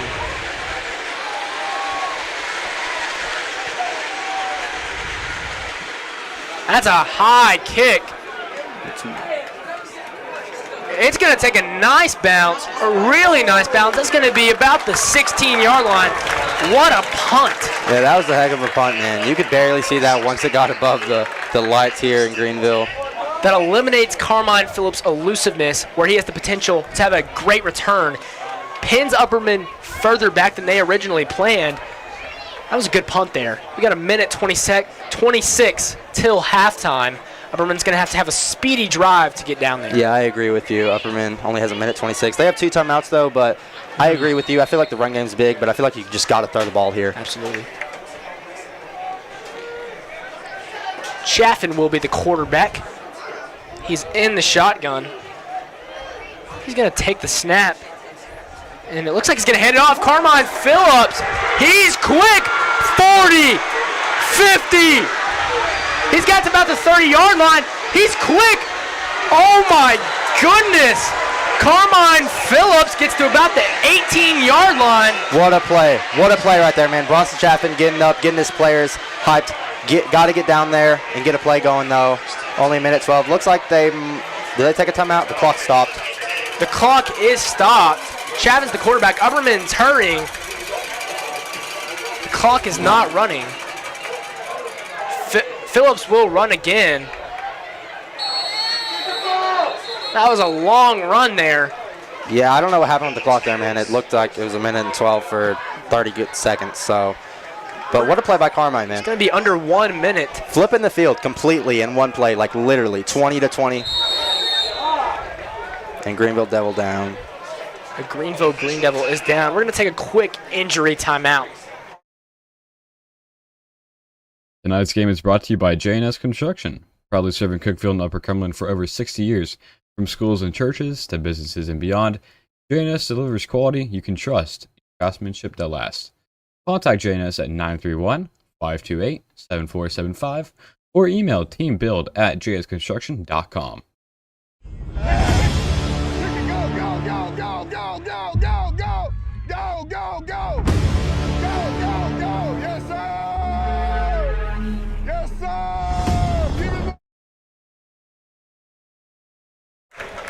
And we're back here, 2nd and 7, 50 seconds remaining till halftime. We're at the 16-yard line.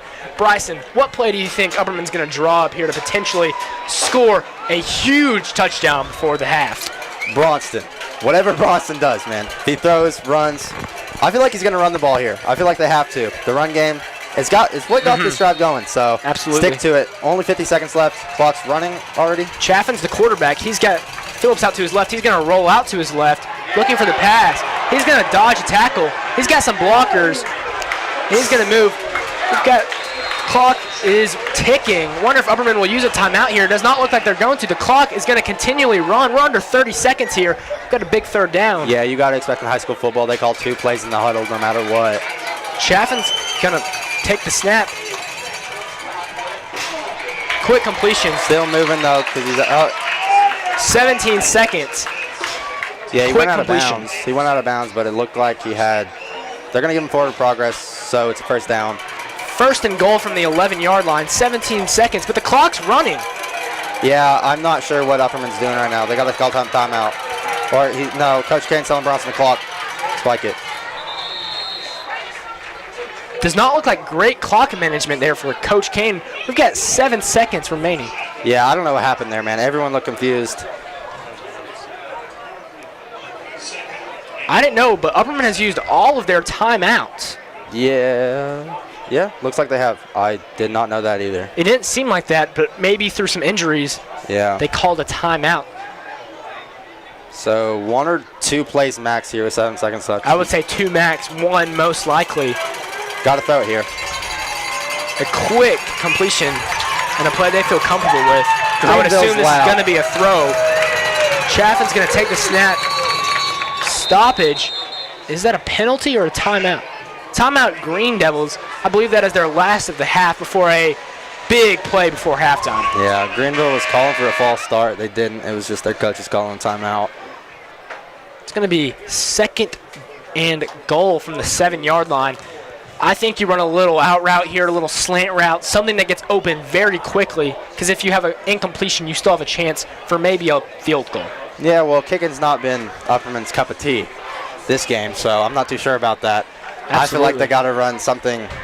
Takes a little bit longer to develop, honestly. I feel like it got to be a pretty long fade or something towards the back of the end zone. It's an important play here, Bryson.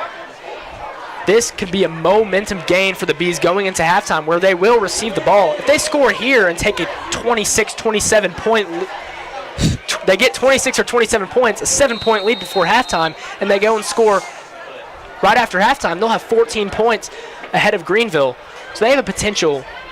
If they score here, they have the potential to set themselves up for the rest of the football game. Yeah, I agree. Mathematically, if you look at it, if Upperman scores here and scores the first drive coming out of halftime, there's no way the Greenville can win because they haven't stopped Upperman once so far, besides 1 or 2 punts maybe. So Chaffin's the quarterback. Big play here. Greenville fans are loud. A motion man's going to come across. Chaffin's going to take the snap. He's looking. No one's open. Can he make some magic happen here? The end of the first half. Greenville's going to take the lead. Great defense right there, though. Scramble drill for the Greenville Devils, and it was a great first half of regulation. 20-19 Greenville Green Devils. Please join us for the halftime show later in halftime.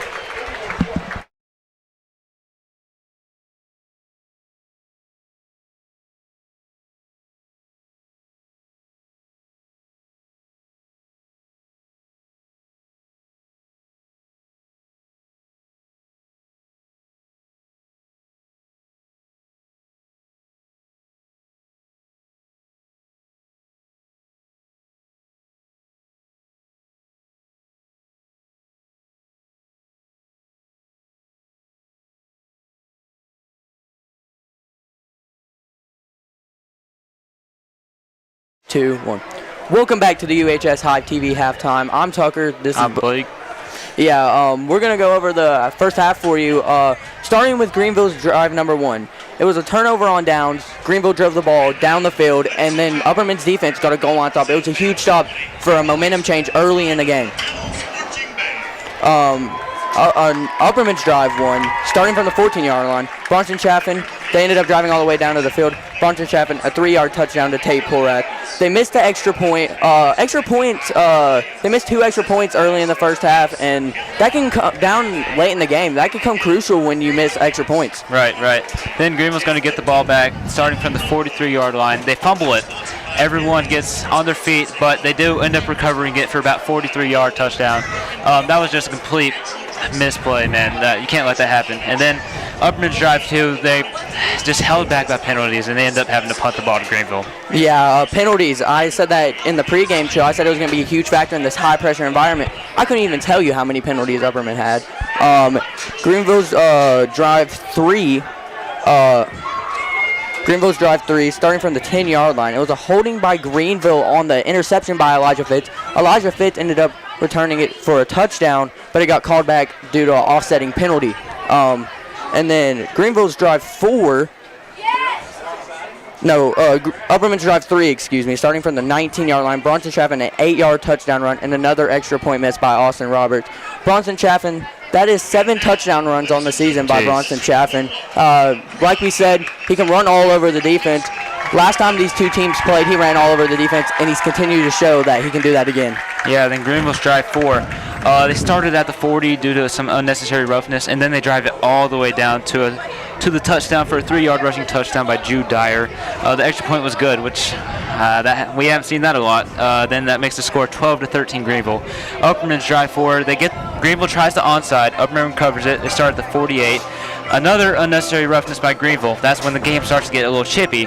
Chaffin's going to flip the ball to Gunner Block for a 5-yard touchdown. That was a crazy play. Yeah, we were all out of our seats for that one. Yeah, it was a crazy play. Bronson Chaffin looked like he was going to run, and Gunner Block was right behind him. He flipped it to him. Gunner Block ran for a touchdown, and it was a trick play. No one saw it coming. Greenville wasn't guarding Gunner Block at all. Thought he was out of the play. Gunner Block, this has been his game so far. Oh, yeah. He's made tackles. He saved a touchdown by Greenville.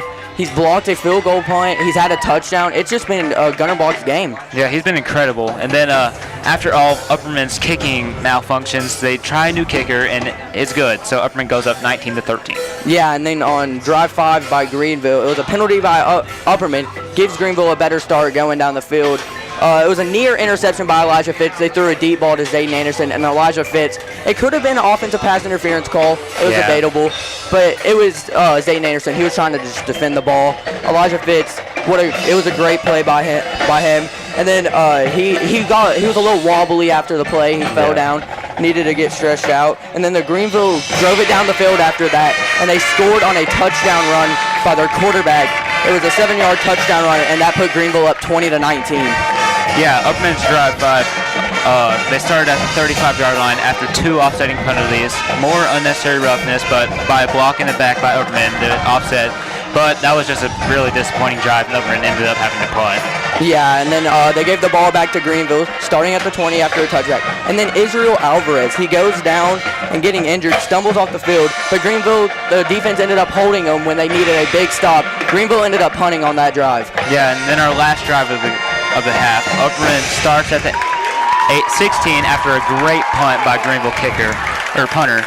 It was just a moon ball, and then they drive it all the way down due to a 60-yard run by Carmine Phillips, but ultimately you just can't score right there, and that sucks. But you have 0 timeouts left, and you burn a lot of clock, but you can't score right there. Yeah, it seemed like they didn't know what they were doing there at the end. They had no timeouts. Yeah. They had to run up to the ball quick, spike the ball, and then Bronson Chaffin, he snapped the ball on the last play of the half, and Greenville got pressure, and that ultimately led to Bronson Chaffin just having to throw it, and it was a 50-50 ball. Upperman could have came down with it, but it was in double coverage, and Greenville ended up deflecting that ball. Yeah, really sloppy by Upperman's offense right there. Yeah, it's been a great first half so far. Both teams striking, touchdown for touchdown, and then stop for stop.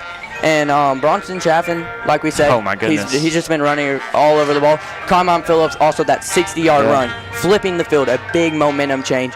And then the penalties, like I said, Upperman's had so many penalties. Greenville's also been a little chippy. This has been a chippy first half game. Both teams hatred with each other from the 2023 state semifinals game. They do not like each other at all. You can see Colton Johnson's been getting into it a little bit with some of the Greenville players. And, Yeah, we saw some fireworks early by both teams, just score after score after score. But both of these coaches, they're not okay with a 56-49 type of win. So they started locking in on defense, and now it's getting a little tighter. Both running games look great tonight. We need to see some Zayden Anderson out of Greenville, in my opinion. He hasn't really got the ball since that first drive, but he's a real game changer. And, both teams are going to make adjustments, so we'll see a completely different second half out here. Yeah, like you said, they need to use more of Zayden Anderson. He is a Tennessee commit, probably the best player out here on the field, if I have to be completely honest. They haven't really used him that much. First drive, they used him for a couple screen plays, and then he's been returning the ball, but, Yeah, Elijah Fitz, my X factor. He's had a heck of a game. Almost 2 interceptions. He had this one interception down here. That was a beautiful catch. And then he brought it to about the 4-yard line, but it did get called back due to the penalties. And then the second interception that he had, he didn't have it, but it was really close. It was in his hands. He's been really effective on offense. He almost had about a 50-yard catch, but a little overthrown by Bronson Chaffin, but he's had a heck of a game tonight. Yeah, Elijah Fitz, he has had a great game. He has been guarding Zayden Anderson. After last week's game 1, we didn't even know what to expect from Elijah Fitz. He was shaky early in the first game against Shavar Young, and we didn't know what to expect. He could have came out and played completely sloppy. And Zayden Anderson, you can't let him get free. If you let him get free in the secondary, it could be lights out. And there's been a bunch of zone coverage by both teams, and you see that. You got a dual threat quarterback who can run, so you don't really want to play man on that, but a ton of zone coverage out of the gate. But when you play zone coverage, your linebackers have to be perfect. And tonight, what I've seen from Upperman's linebackers, it's just not been good. Yeah. With the loss of Walter Kane last week, I think it's really big. Yeah, the running back for Greenville, he's had a great game. They meet him at the line, and then he ends up breaking free and getting yards down the field. But on the last drive, they stopped him, and that's what ended up leading Greenville to punt. And he's just been running all over the defense. He's just been bouncing off tackles, making moves, and making big plays for Greenville, and that's why the score is 20-19. I have a prediction tonight. I feel like in the second half, we're going to see a ton of Carmine Phillips. We didn't really see much from him that first half, except the last drive. But, something that I did notice over the week, he was wearing some tape over his knee. That I think he's fine, but I think Upperman's a little hesitant to use him too early. So I'm assuming that with 1 half left, we're going to see a ton of Carmine Phillips, and I think they're going to rely on him to win this ball game. Yeah, one of my bold predictions, we're going to see more of Zayden Anderson in the second half. I hope so. Yeah, Greenville needs to use him. He's their best player. He's probably the best player out on the field. They need to use him, get him on some screen routes. He's very fast. 200-meter dash state champion, like I said in the pregame. He's just a great player, and you can't let him get free. If you're Upperman, you have to watch for him to come out in the second half because they're going to look at him. They've been looking at him the whole game. But Elijah Fitz, your X factor, he's been covering him really well, and that's just it ruins your game. It ruins your play style. Greenville was coming out to this game expecting to use Zayden Anderson, but they haven't been able to use it, and that changes your whole game plan, and it really affects your game. Yeah, no, Fitz has been great tonight. I think Gunnar Block, we talked about him earlier, but he's just been, this is a heck of a game for him. I expect to see a ton of Gunnar Block love after this game on social media. He's short, but if he was like 6'2", he'd be the best player. He'd be 5-star, 4-star, you name it. He's lightning fast. He's everywhere on this field. There's no telling how many tackles he has. Probably 8, 10 maybe. Yeah. From the first drive to that last drive, he's just been awesome on defense and offense. Yeah, don't count out Tate Porath, though. He's been all over the field making tackles left and right. On third down, he had a big tip, and that's when Greenville ultimately punted the ball back, and he also had a 3-yard touchdown catch from Bronson Chaffin, and he has been a really key player for this game. Upperman's looked for him a lot. He's made big plays on both sides of the ball, and Greenville's going to have to adjust to that second half. Both teams are in the locker room. They're going to make adjustments, and it should be a great second half of football. Yeah, well, we like to thank our sponsor tonight, J&S Construction. Tonight's game is brought to you by J&S Construction, proudly serving Cookeville and Upper Cumberland for over 60 years. From schools and churches to businesses and beyond, J&S delivers quality you can trust, craftsmanship that lasts.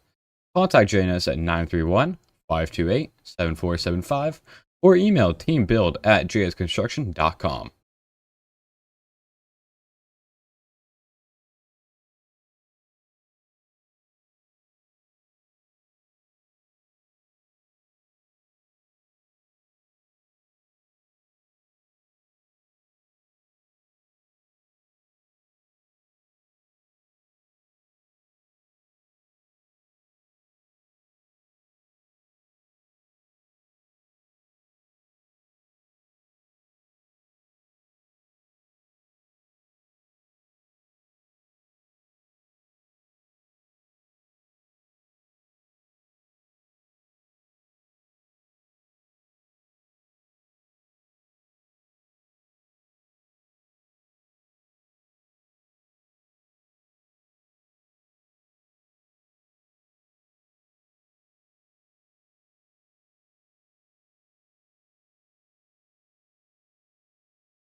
Welcome back to Greenville.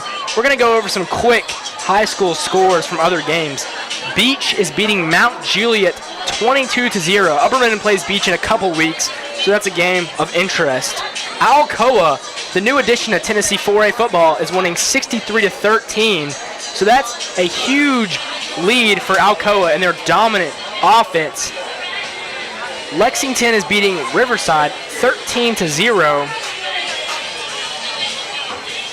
Lewis County is beating Houston County 26-13. Bradley Central is leading against Walker Valley 21-0. Fayetteville is losing to FCHS 19-14 in the second quarter. Those are some games of interest. Thank you all for staying with us. The third quarter will begin shortly.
Tonight's game is brought to you by J&S Construction, proudly serving Cookeville and Upper Cumberland for over 60 years. From schools and churches to businesses and beyond, J&S delivers quality you can trust, craftsmanship that lasts. Contact J&S at 931-528-7475 or email teambuild@jsconstruction.com.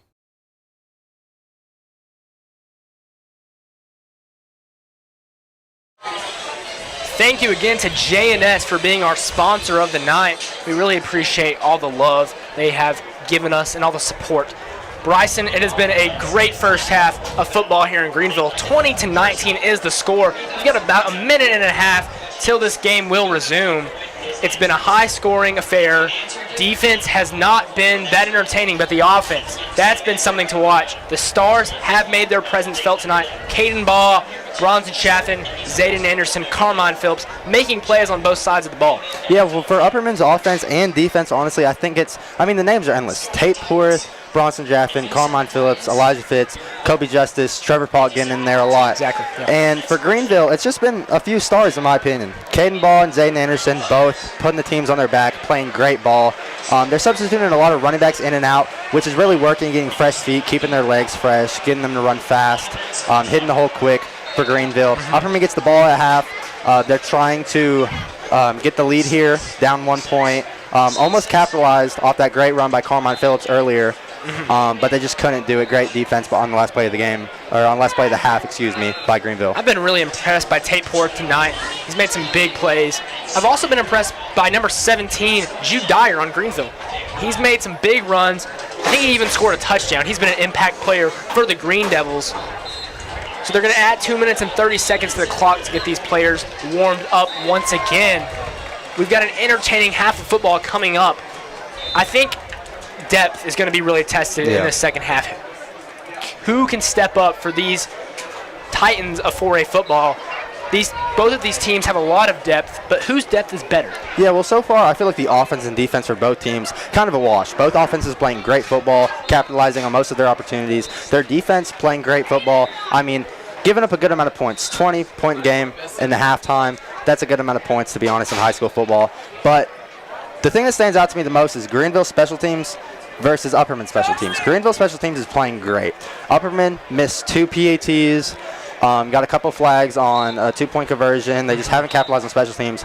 However, Greenville, every time that Zayden Anderson gets the ball in his hands on the kick return, he takes it. It looks like he gets it to the 40 or 50-yard line every single time. So what's standing out to me that half was definitely the special teams by Greenville compared to Upperman. Absolutely, Bryson. Zayden Anderson's very quick. He's made some great plays tonight. We've got about a minute till kickoff. Bryson, what are you looking forward to seeing in the second half? Defense. We haven't saw basically any of it, to be honest. Defense for both teams. Both teams got a couple crucial stops, I will admit, but I feel like the defense got to be better. Somebody got to get an interception that counts, or a sack that counts, or something that counts on defense. And yeah, I mean, defense is going to be crucial, especially third and fourth quarter, because whoever gets the ball last, you really don't want it to come down to that. You want to come down to who has a lead, and if it's whoever has the ball last, that's going to be a really hard game. It's been nothing short of what we thought it was going to be. It's been a great football game. Very evenly matched, I would say, on both sides. 20-19 is the score. The Green Devils are coming to their sideline, and the fans are riled up. Upperman still continuing to stretch. We've got about 25 seconds till kickoff. Greenville will kick off. Upperman will receive.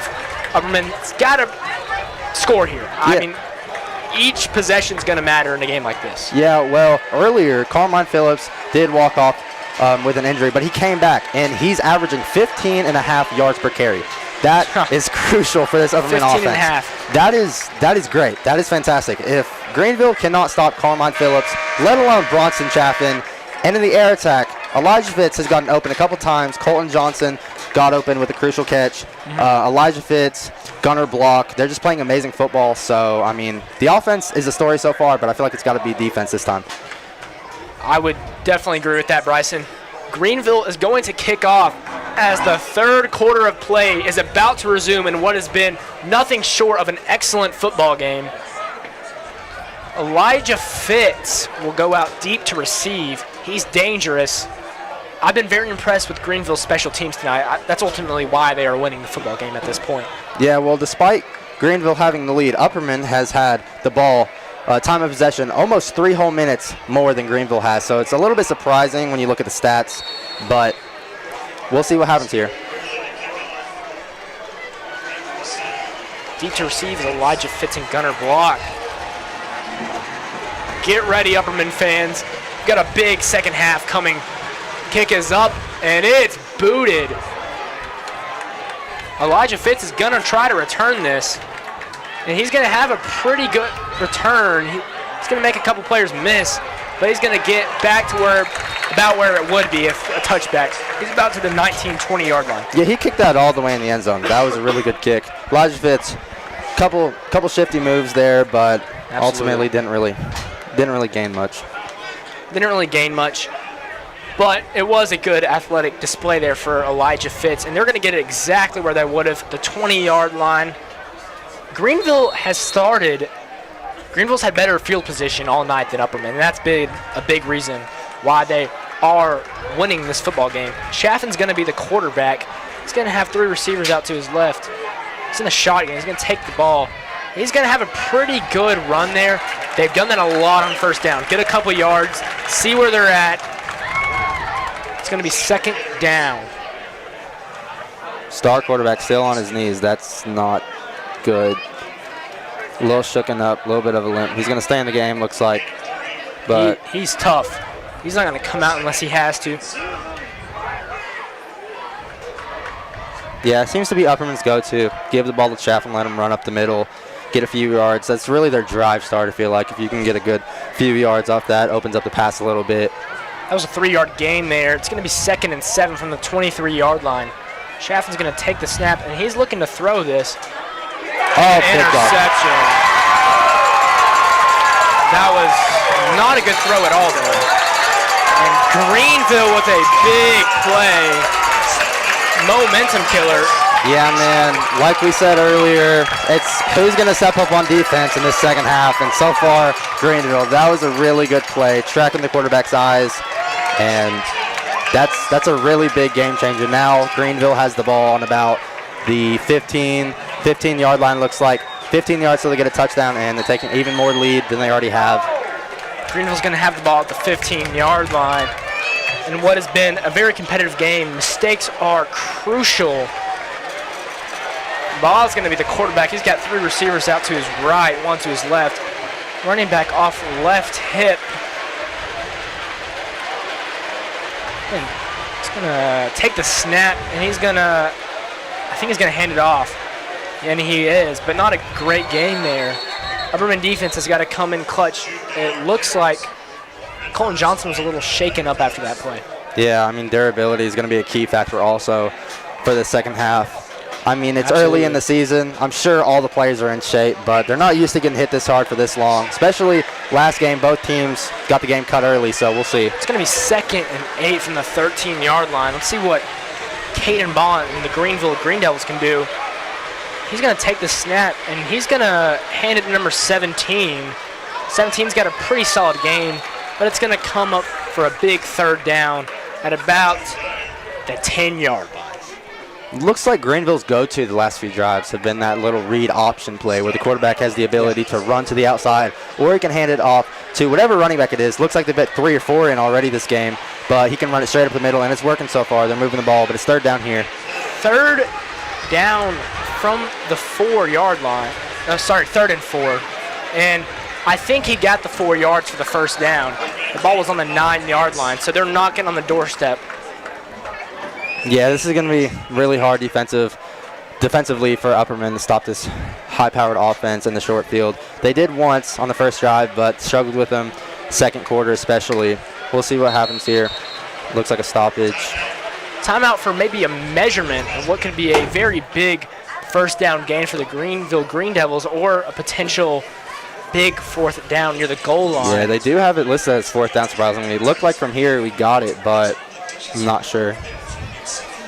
It's going to be really close. Even if it is a 4th down, they're barely going to have to get it over that line to get the 1st down. Yeah, it's going to be really hard for Upperman to even stop it, even if it is 4th down. Greenville has the chance to take control in this football game. Looks like he got it. Yeah. They're going to call it a 1st down. It's going to be 1st and goal. Greenville is knocking on the doorstep to take another lead in this game, to maybe stretch that lead out just a little bit further than 1 point. Greenville players looking towards the crowd, waving their hands in the air, trying to get them hyped. More hyped than they already are. They're going to put the ball at the 5-yard line, so pretty close. Caden Ball's been pretty impressive tonight, hasn't he, Bryson? Yes, he really has, man. Just getting whatever he wants, honestly. Picking apart this Upperman Bees defense. And the atmosphere. The atmosphere is just so loud and insane right here. Student section screaming. Ball's the quarterback. He's going to take the snap, and he's going to hand it off. No, he's going to keep it for himself once again. He's done that all night, and he's going to be in the end zone. Greenville is going to take a 26-19 lead. They have a chance to stretch that to 8, or even try to make it a 2-possession game if they go for the 2-point conversion. Yeah, that was a great take by Caden Ball, but at the same time, the offensive lineman did a great job pushing him into the end zone. He would not have got that touchdown without his key offensive lineman pushing him, grabbing him. Seems like that's been a little bit of a trend with Bronson and Caden Ball. They both get in the middle and get defenders on top of them, and then the offensive linemen come from behind and just push them, getting them a few extra yards, which ultimately gives Greenville a bigger lead than they already had. And fireworks were on that play. The kick is going to be good, and it's going to be an 8-point game here in Greenville. Still a 1-possession game, but Upperman has to find a way to respond. Yeah, they really do. They cannot afford another turnover. 8-point, so it's still a 1-possession game, 8-point lead for the Greenville Devils, but Upperman, I feel like they got to run the ball. I mean, passing, it's pretty, it works, but I mean, at the end of the day, you can't run the ball, you can't really pass the ball either. So they're going to have to get this run game going again. Carmine, maybe, Jude Fitzpatrick. Upperman's done a really good job of containing the pass game. Caden Ball, before halftime, had 6 passing yards. Yeah. Their star player, Zayden Anderson, had 1 catch for 1 yard. Yeah, I mean, I wouldn't really say it's any player on Upperman just containing him. It's the whole defense. Looks like they've been playing a little bit of zone, dialing up a couple blitzes, getting the ball out of the quarterback's hands really quick, not letting Zayden get anything deep at all. But the defenders for Upperman in the corners, Liam Schaefer, Jack Smith, Elijah Fitz, doing a great job on Zayden. The run game has been what's killing Upperman. They have allowed a lot of big runs, and they're down 8 points. They have to have a response here. They're still in this game. I think it's going to be a very competitive game, but Upperman's got to find a way to score here. Yeah, they cannot let this game get out of hand.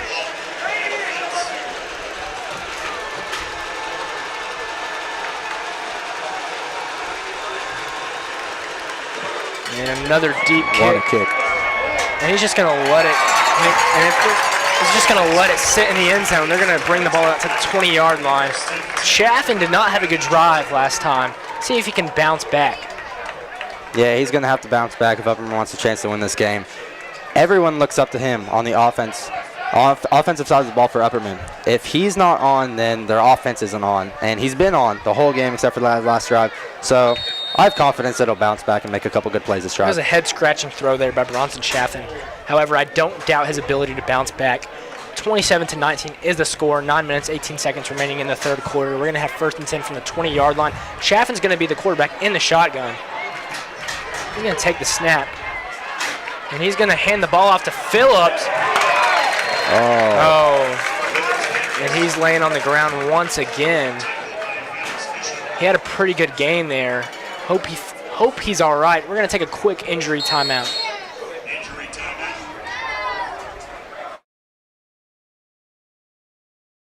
Tonight's game is brought to you by J&S Construction, proudly serving Cookeville and Upper Cumberland for over 60 years. From schools and churches to businesses and beyond, J&S delivers quality you can trust, craftsmanship that lasts. Contact J&S at 931-528-7475 or email teambuild@jsconstruction.com.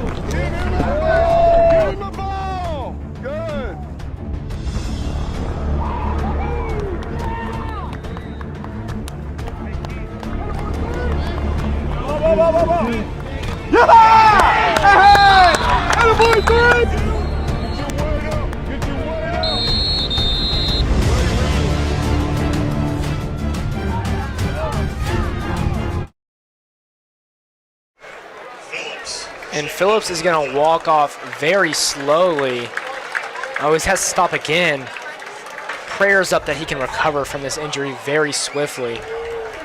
He's been beat and bruised a lot tonight. He's one of Upperman's best players. Hopefully he can have a swift recovery. However, this game will continue. 2nd and 5 from the 25-yard line.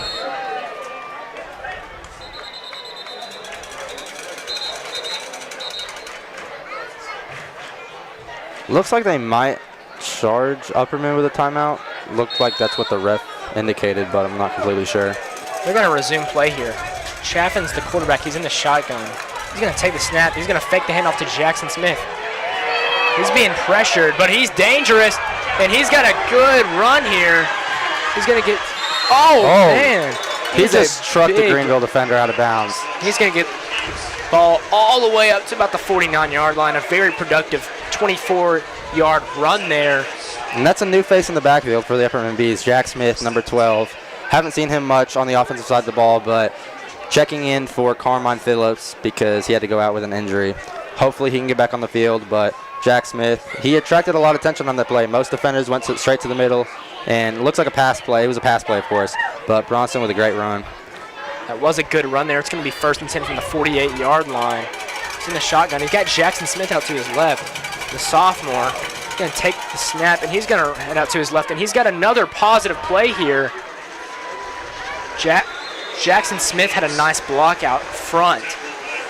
Been very impressed with Bronson's running ability so far on this drive. Yeah, he's going to have to keep it going if Upperman wants a chance to take this lead or even tie the game up, because Upperman's losing a lot of star power in Carmine Phillips with that running game. So Bronson, he can carry the team on his back, but someone else is going to have to step up on this offense. First it was Gunnar Block and Tate Porth, then it was Colton Johnson, then it was Carmine Phillips. Without Carmine Phillips right now, though, someone else is going to have to make a huge play. It's going to be 1st and 10 from the 42. We've got about 8 minutes left in the third quarter.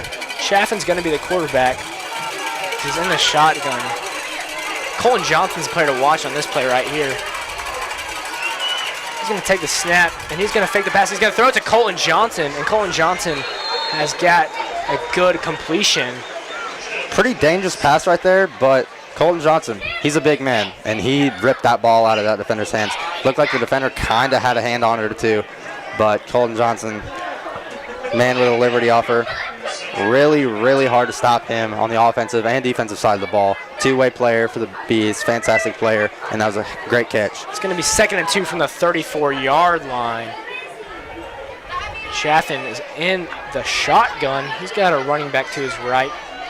He's going to take the snap, and he's going to probably get that first down there. He's pretty close. Greenville fans are hyped up, though, that the team is playing well against a tough opponent in Upperman. We have not seen Carmine Phillips enter the game since his injury. Check on that for the rest of the night. He's a crucial player. Upperman lineup. Greenville Devil down, it looks like, 27. He tried to walk off the field, but couldn't under his own power. We're going to take a quick injury timeout. Tonight's game is brought to you by J&S Construction, proudly serving Cookeville and Upper Cumberland for over 60 years. From schools and churches to businesses and beyond, J&S delivers quality you can trust, craftsmanship that lasts.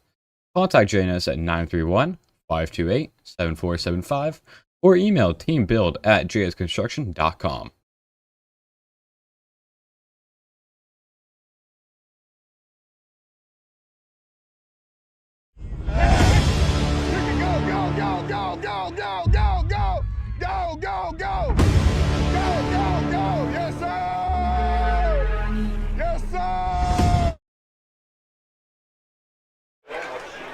Number 27 on Greenville, Hayden Moore, the junior, was injured on the play. Hopefully he can have a swift recovery. 6 minutes and 57 seconds remaining in the third quarter. Huge third down right here. It is indeed a big third down. He's in the shotgun. He's going to take the snap. He's going to throw a quick pass to Colton Johnson. And he's going to have the first down for Upperman. Upperman's driving. They got to score here, though. Yeah, they really do.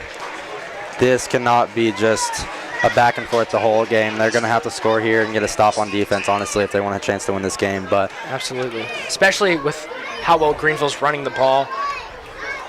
Upperman has got to score here, and Upperman's defense has got to find a way to get a stop.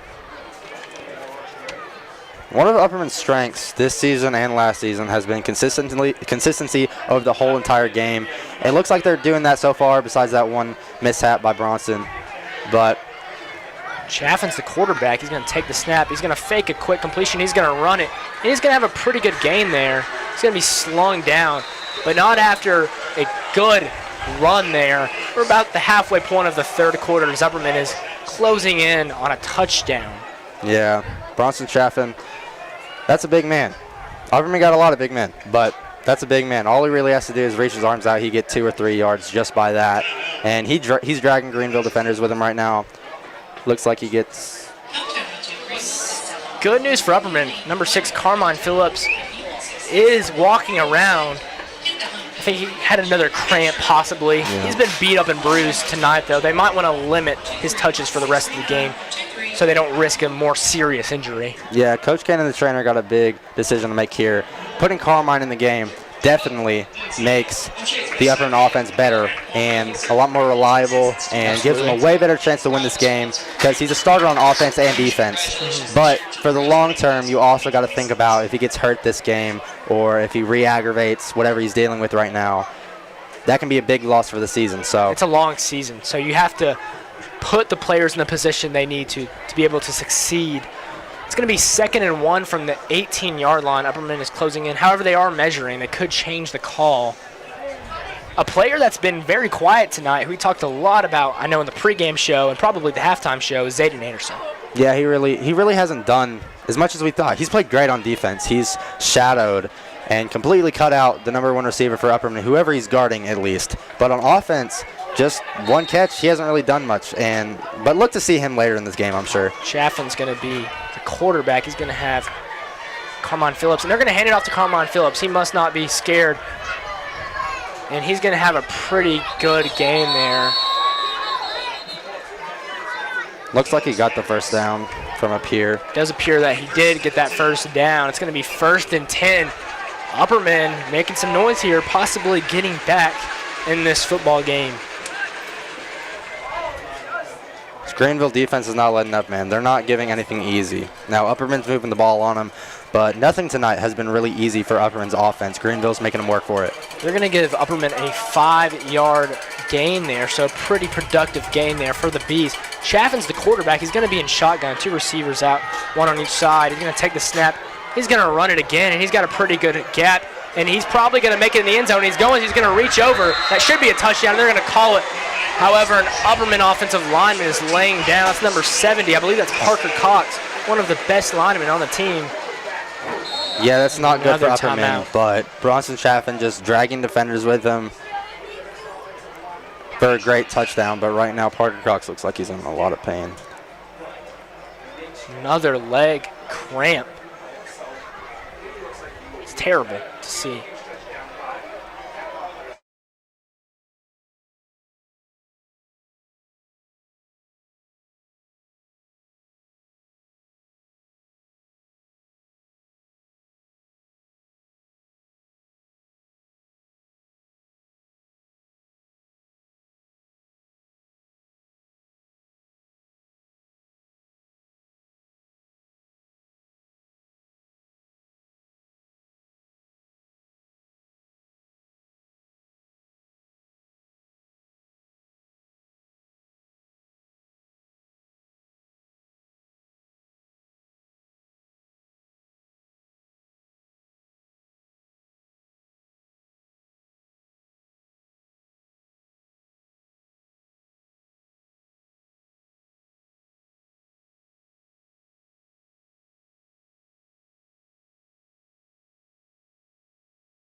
Parker Cox is going to hobble off the football field. He's one of Upperman's best players. However, he's starting to walk under his own power.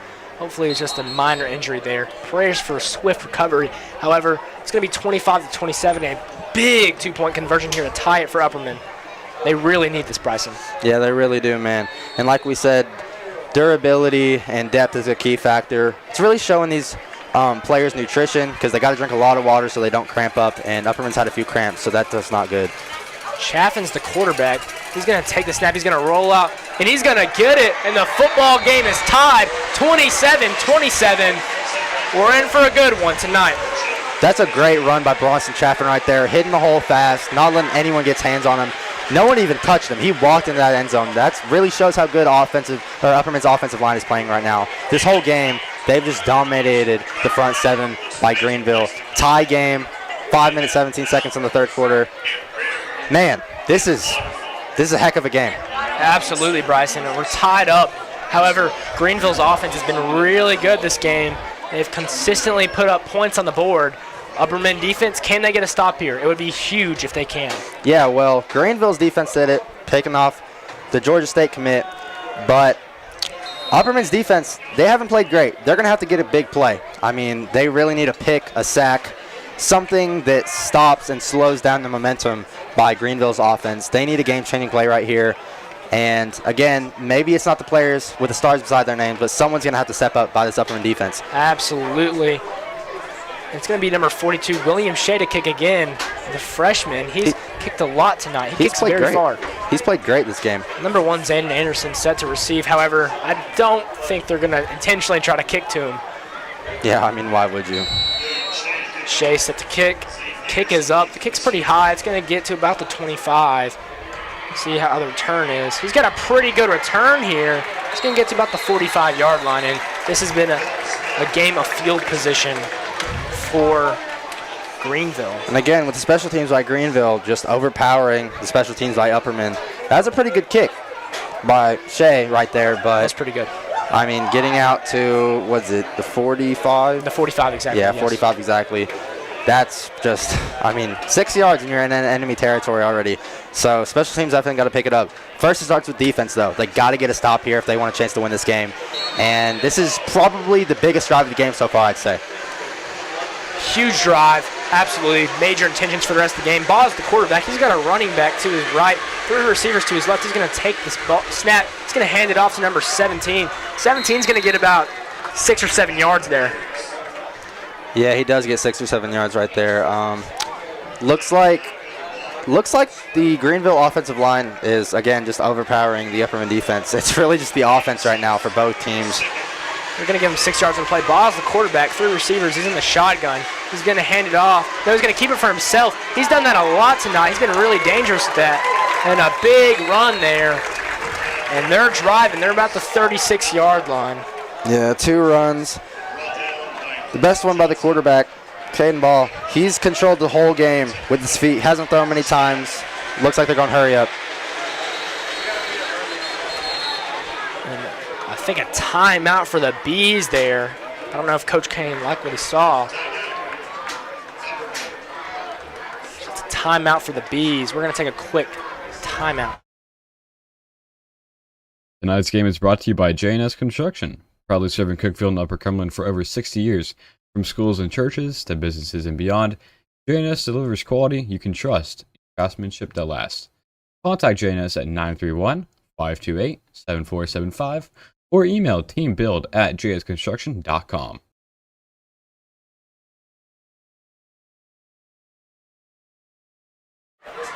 (27-27) is the score.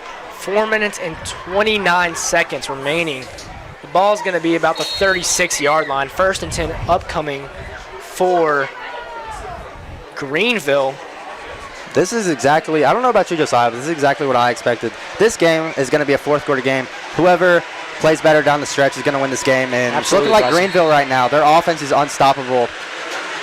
Ball's the quarterback. He's got a running back to his right. They're in the shotgun. 3 receivers to his left, 1 to his right. He's going to take the snap, and he's going to keep it for himself. A little RPO action there. And he's got a good game. He's a lot harder to bring down than he looks. He's taking several Upperman defenders every time, and the chains are moving. He's wore out Upperman tonight, that's for sure. Yeah, that was a read option right there by the Greenville offense. Seeing that a lot. Number 23, Colton Johnson, hit number 20, Max Bishop, really hard. Going to keep it for himself, and that's Zayden Anderson. And Fitz tries to push him out. He's not going to get a first down, but a pretty good play there. And Elijah Fitz is shaken up once again. Injuries have been terrible for the Bees here tonight. Yeah, man. What I just noticed was this is really good sportsmanship by Walt Kane going over and helping him, even though he can't suit up. Walt Kane, one of the best players on Upperman, had a re-aggravated ACL last week. Major loss for the Bees. That's going to be another injury timeout.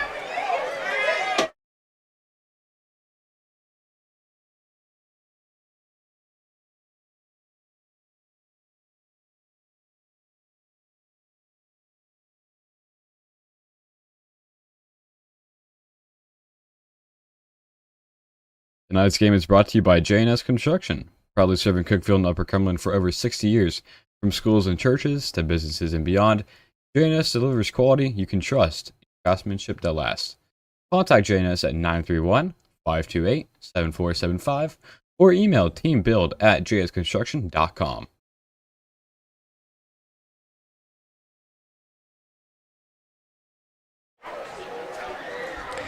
And we're back here. 4 minutes remaining in the 3rd quarter of play here in Greenville.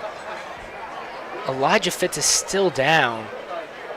Cramps have been huge for the Upperman Bees tonight, as he's going to stand up, but it does appear that he's limping. So another substitution's going to have to be made. The score is 27-27. Greenville's been driving very efficiently. This is exactly what I expected, to be honest. 2 great teams going at it. And, I mean, this is just a great atmosphere here in Greenville right now. Ball's the quarterback. He's in the shotgun. He's got a man out to his right. He's going to hand it off. That's a pretty good run there. 4 or 5 yards there. Could have got the first down, but it could be 3rd and 1 upcoming. Yeah, and it looks like they're going to mark it a 3rd down. However, they're going to be pretty close to that first down mark. Huge play by the Bees defense right here. If they can get a stop, force a turnover, something. Shotgun. He's going to take the ball, and he's going to keep it for himself once again. They got him. They got him, I believe. I think we're going to see a big 4th down. If they do mark him short, which I believe they will, Kobe Justice should be credited for that. That was a heck of a tackle right there, getting in the backfield. That was a good tackle, Bryson. It looked like another read option for the Greenville offense. And it's a 4th down, and they're going to keep it at 2 yards. So it's pretty short for a 1st down, but it's a huge play incoming. Ball's going to take the snap, and he's going to keep it for himself. A quick pass, number 5, and he's got the 1st down, maybe a touchdown. He's going to be pretty close. I don't know if he got it. He's short, yeah, on the 1. That's a heck of a play. Smart play call there. Little RPO right there. I love the trickery by Greenville's offense right now. It's going to be 1st and goal from the 1-yard line. So looked like Ball was going to run it, but then he passed it. That's a great play right there. 1-yard line. Can't think they do anything else by very running the ball. high-scoring game. Ball, it looks like they're just going to do the little tush-push action here. And that's what they're going to do. He falls down. Touchdown? His knee looked like he fell down first, but they're going to give him the touchdown, 33-27. What a a drive. very high-scoring game here. Yeah.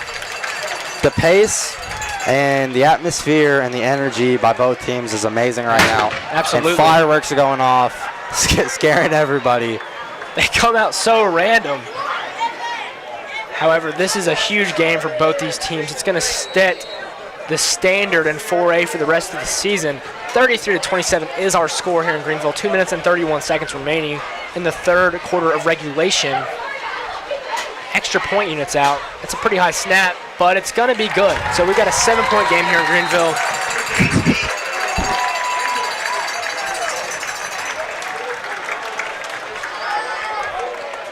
Bryson, what does Upperman have to do to go down here and score to tie up the game once again? They're going to have to gain their momentum back. Everything kind of slowed down for Upperman once. I mean, they scored afterwards, but once Bryson threw that interception, the energy was pretty low, especially with the cramps or injuries with Carmine and Elijah. I don't know if Elijah Fitz is going to be out there. I didn't see him the rest of the defensive drive. You got to have him, number 1 receiver.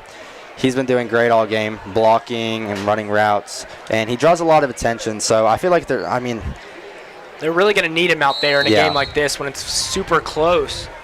But again, the players' health matters. But with Carmine and Elijah, they got to be on the field if Upperman wants to win this game. So we'll see what the decision is by the coaches and the trainers. But I expect to see both the players out here for this final quarter coming up in 2 minutes and 31 seconds, looks like. Number 24 sets kick for Greenville. He's a very good kicker. Number 12, Jackson Smith, and number 11, Gunnar Block, set to receive out deep.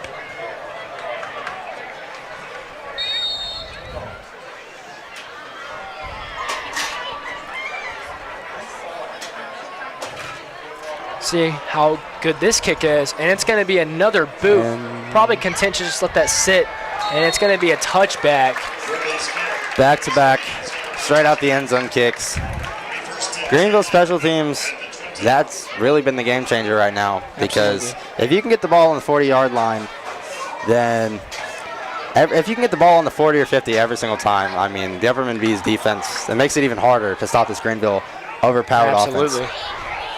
And Greenville looks like they're pretty deep at a lot of positions. And something Upperman, they may not have the talent to compete with that at every position. Like their best 11 guys can compete with Greenville's best 11, but it's just a question of depth in a game like this. Chaffin's going to be the quarterback once again in the shotgun. He's going to take the ball, and he's going to do the same thing he's done every single first down. Got to get about 3 or 4 yards, maybe a little more.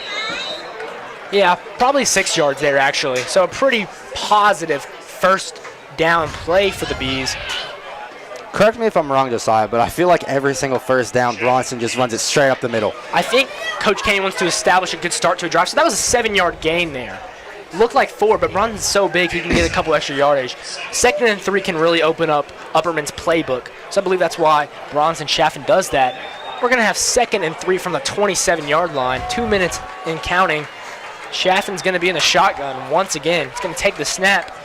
He's looking for a pass. Colton Johnson's open, and he's going to make a good play to get to about the 42-yard line. It's a pretty good play there. Yeah, that was a really good Gain throw. of 15. Little pump fake action by Bronson right there to Colton. And he finally ended up throwing it to Colton, middle of the field. Gets to the Upperman 41-yard line. Colton Johnson's a great player, recruited by several colleges over the summer, including Liberty University. Yeah, man. He's a good player. He's putting himself on the radar this game. I've seen him block really good, and with the few catches he's had, he's made an impact. Chaffin's the quarterback. He's in the shotgun. He's going to take the snap. He's going to hand it off to 6 Carmine Phillips. Phillips has got a pretty good run. About a 5 or 6 yard run on first down there. Another positive first down play. And the Bees are driving pretty efficiently so far. Yeah, what I've been noticing lately is Greenville has bigger gaps and holes in their offensive line that their running backs and quarterbacks can run through. Absolutely. Upperman is more of just a power run team, but it's working because Carmine, Jack Smith, and Bronson Chaffin Hall have been just running up the middle powerfully and just making great plays. Chaffin's the quarterback. He's got Carmine Phillips to his left. Looks like a fullback behind left tackle and 2 receivers out left. He's going to keep the ball for himself, and he's going to be tackled for a loss there. Several yards, and number 9 is going crazy here. Yeah, number 9, Justin Chandler, got up like he just won the lottery, man. He was screaming, he was yelling, he's getting his players hyped. And this should be probably the last play of the fourth. Last play of the third quarter. It's going to be 3rd down. And looks like they're going to keep it at 4, which is a little bit surprising. But they're going to go to the 4th quarter. Bryson, we're in for a very entertaining last quarter of football here. The Upperman Bees have got to score here to keep this game alive for them. Big 3rd down incoming. We're going to take a quick quarter timeout. Tonight's game is brought to you by J&S Construction, proudly serving Cookeville and Upper Cumberland for over 60 years. From schools and churches to businesses and beyond, J&S delivers quality you can trust, craftsmanship that lasts. Contact J&S at 931-528-7475 or email teambuild@jsconstruction.com.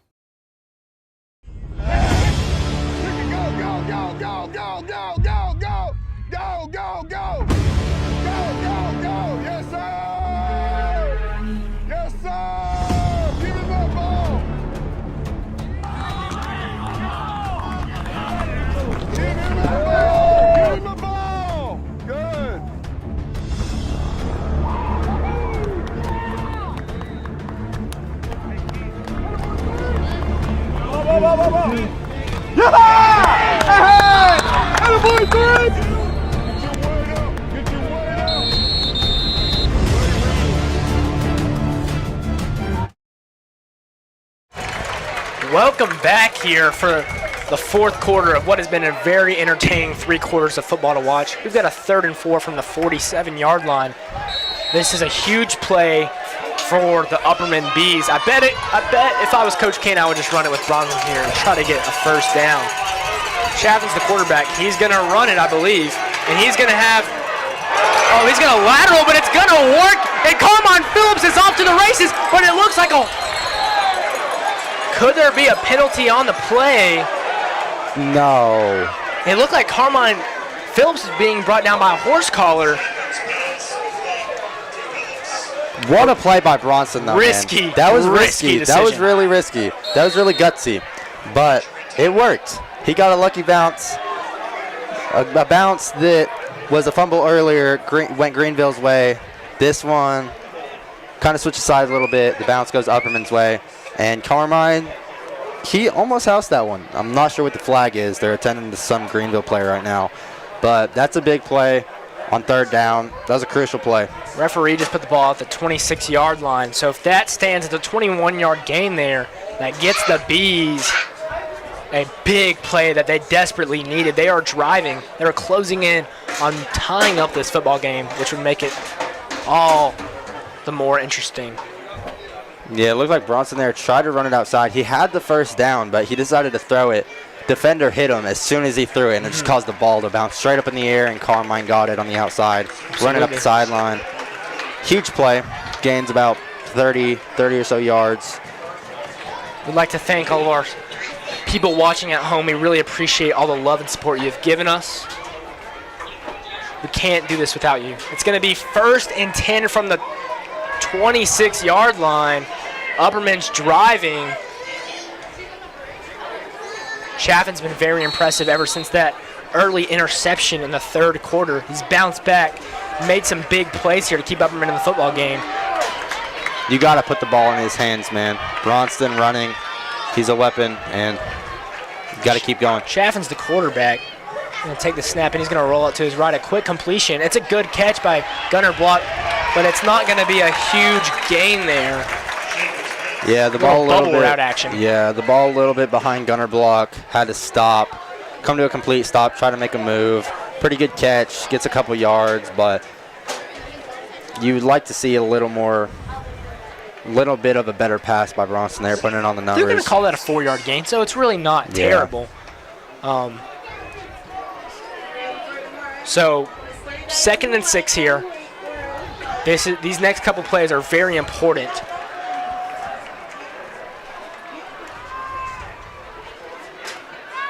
Fumble. Oh, fumble there. It looks like Upperman's going to recover it. Yeah, that's sloppiness, man. It's the 4th quarter. Everyone's tired. Everyone's gassed. But Upperman jumped on that ball.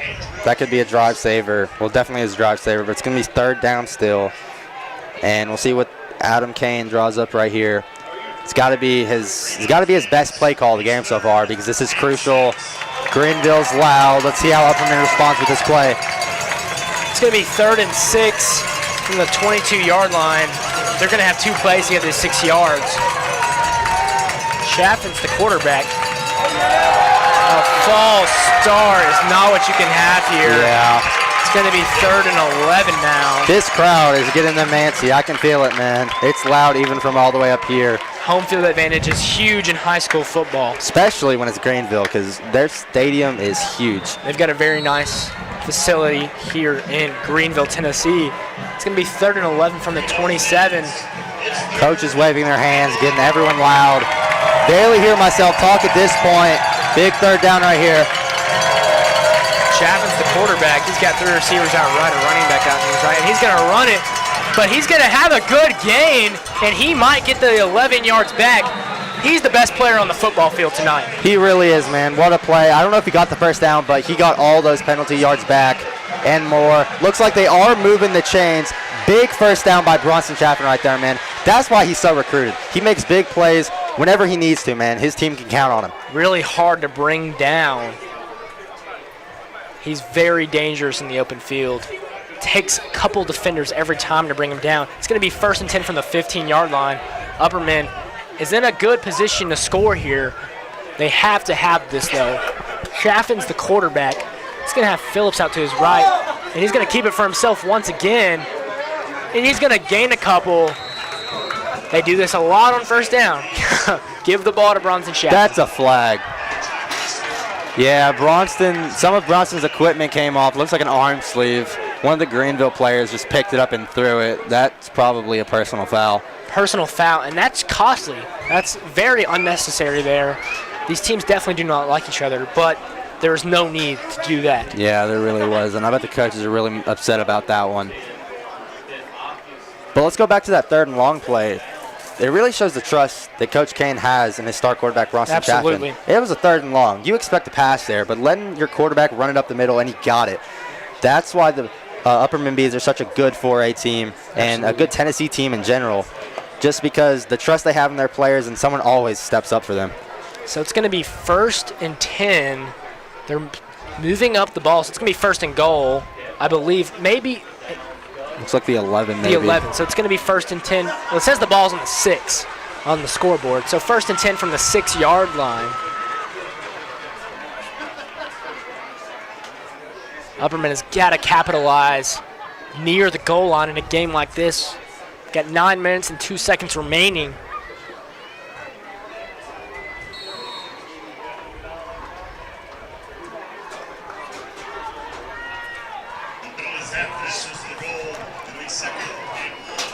Can they tie up the game? Chaffin is the quarterback. Going to take the snap. He's going to hand it to Carmine Phillips.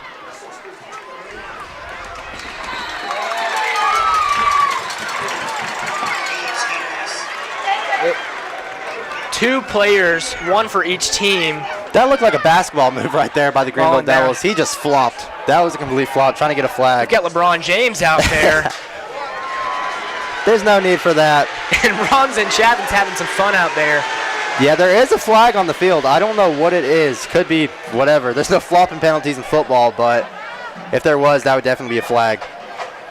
Not sure what the call is going to be. Right now they have it second and it's going to be first and goal at the 1 yard line. Upperman inching closer to tying up this football game. We're in for a very good finish here tonight, folks. Chaffin's the quarterback. Would not be surprised if he's just going to run it up. And he's going to reach it over. Give him 6, 33, 34. What a play by Chapman, reaching over the defenders, giving his team the chance to tie the game up with 8 minutes left in the game. What a play. That's why he's such a heavily recruited prospect. There is an Upperman player down on the field. Is that Bronson?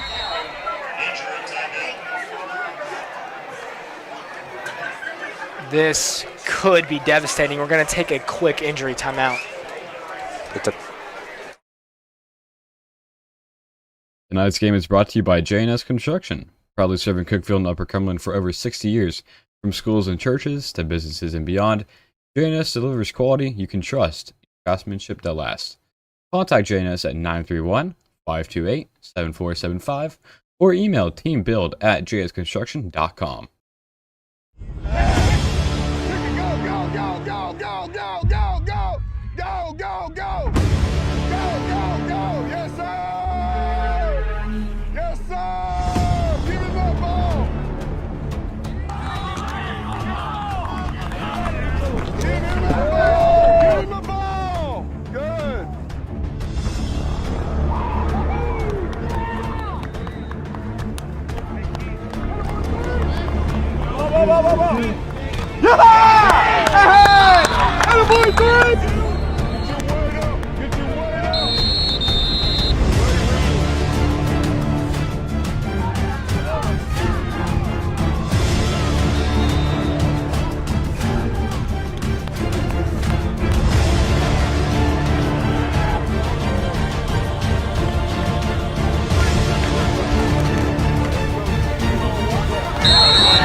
Tonight's game is brought to you by J&S Construction, proudly serving Cookeville and Upper Cumberland for over 60 years. From schools and churches to businesses and beyond, J&S delivers quality you can trust, craftsmanship that lasts. Contact J&S at 931-528-7475 or email teambuild@jsconstruction.com.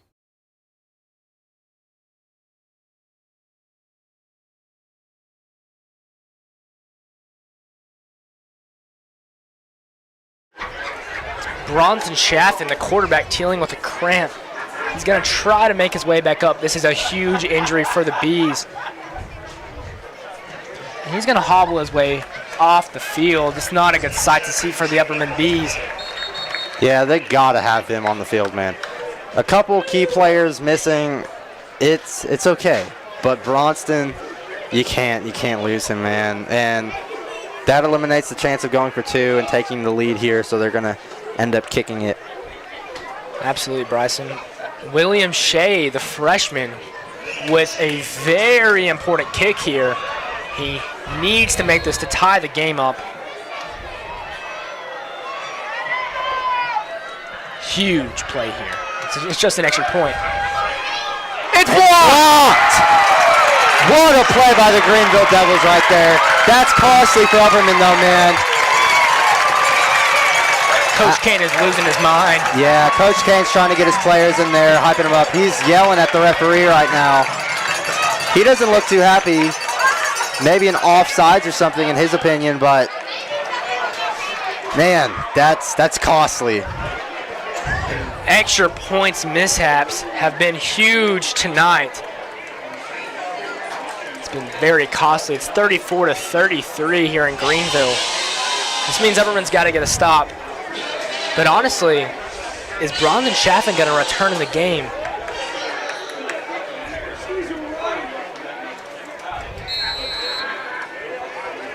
Upperman's got to get a stop here. I believe they would have gone for 2 if Bronson Chaffin was healthy. However, the cramp kind of took that possibility out. And Upperman's going to have to fight to stay in this football game. He's on the sideline walking right now. He looks okay, getting attended to by the trainer. They're going to have him, though, man. 8 minutes left. Dude, I'm hyped. This is an amazing game. You know, if I'm Coach Kane here, I might onside this. I might try to surprise them and get a little onside kick. Yeah, I mean, they're getting the ball, great field position anyway, so I might try it. But if I'm on Coach Kane, I'm drawing up a lot of blitzes here. You got to put pressure on the star quarterback, Caden Ball, if you want a chance to win this game. And they're going to onside it. Upperman's going to have the ball. Oh, my goodness. What a play. Josiah called it. What a Gunner play. Block has a cramp, however, and cramps have been the story of the night. But if it stays on, Upperman has the football. That's big right there, man. Josiah, you called it. That was perfect execution, too. Upperman players going down, blocking the players, and Elijah Fitz waited for the ball to touch the 50. I was thinking, because they brought Austin Roberts in the game, he's more of the accurate kicker, not the power kicker. And it looks like that call is going to be Upperman football. The referees are talking. Hopefully that has not changed, but cramps have killed the Upperman Beast tonight as Gunner Block is still down with one. We're going to take a quick injury timeout. Tonight's game is brought to you by J&S Construction, proudly serving Cookeville and Upper Cumberland for over 60 years. From schools and churches to businesses and beyond, J&S delivers quality you can trust, craftsmanship that lasts. Contact J&S at 931-528-7475 or email teambuild@jsconstruction.com.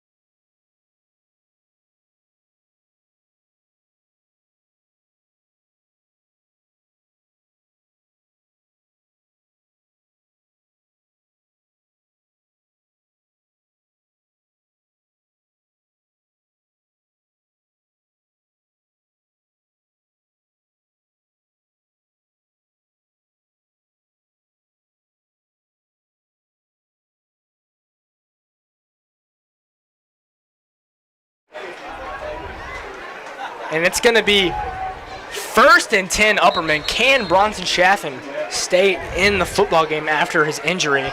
We're about to find out. Gunner Block slow to get off. Something to watch. He's made his presence felt there tonight.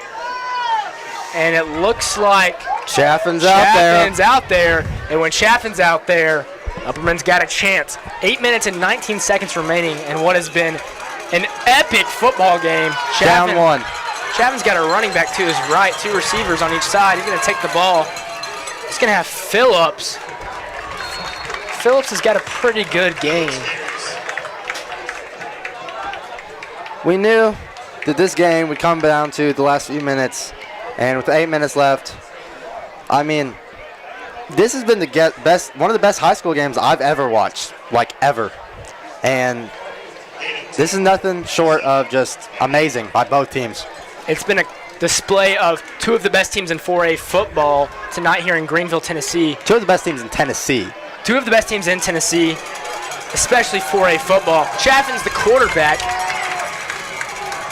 He's been tough tonight. He's going to take the ball, and he's going to run it. And he's going to have a pretty good gain there. It's going to be a big 3rd down incoming. They're going to have 2 plays to get those yardage to move the chains. Yeah, you got to think right now it's 4 down territory.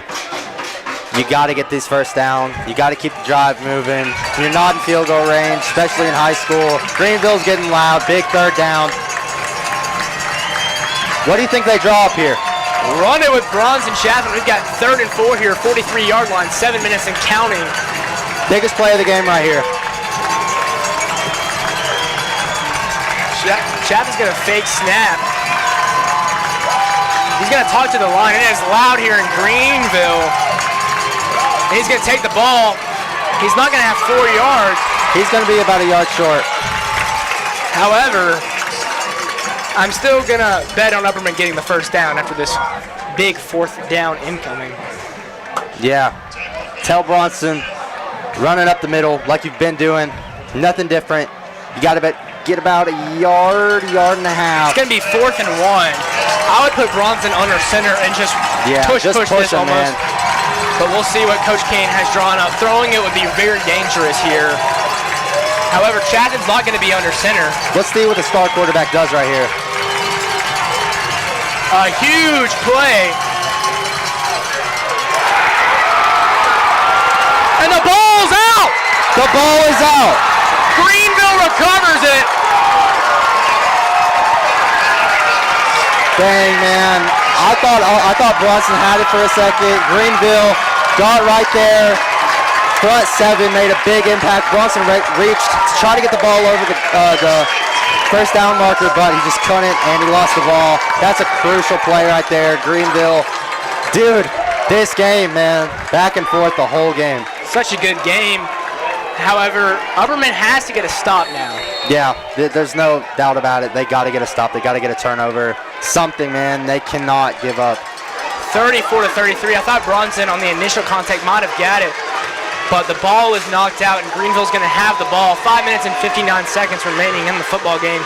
What has been a great football game here tonight. Ball's the quarterback. 3 receivers out to his right, running back on his left.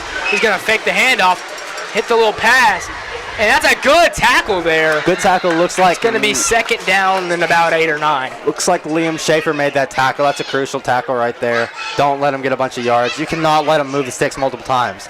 I know both teams have timeouts, but there's 5 minutes and 38 seconds left in the game. There's not a lot of time. Ball's the quarterback. 3 receivers out to his right, 1 to his left. Running back off left hip. He's going to take the ball. He's going to fake the handoff once again. And he's got a first down. He says he's still up, but he looked clearly down. Liam Schaefer with another tackle. Move the chains. A player on Greenville has a cramp. Cramps have happened all night tonight. We're going to take another injury timeout. Tonight's game is brought to you by J&S Construction, proudly serving Cookeville and Upper Cumberland for over 60 years. From schools and churches to businesses and beyond, J&S delivers quality you can trust, craftsmanship that lasts. Contact J&S at 931-528-7475 or email teambuild@jsconstruction.com.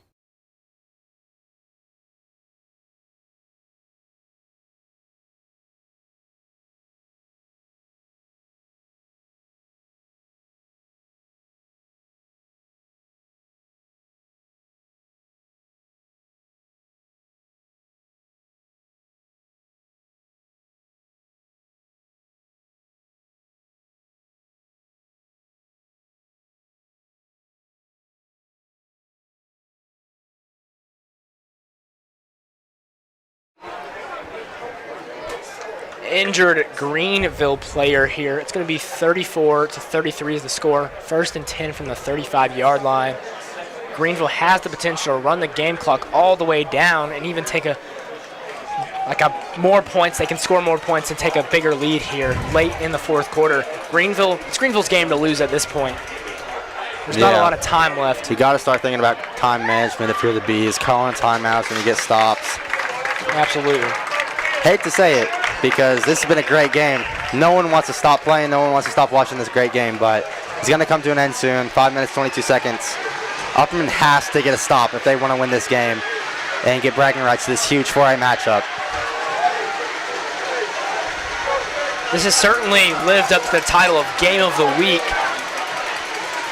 It's been a great game. 54s slowly walking off the field for Greenville. Play is going to resume. The clock is running. 5 minutes and about 15 seconds remaining in the game. He's got 3 receivers to his right, 1 to his left, running back on the left hip.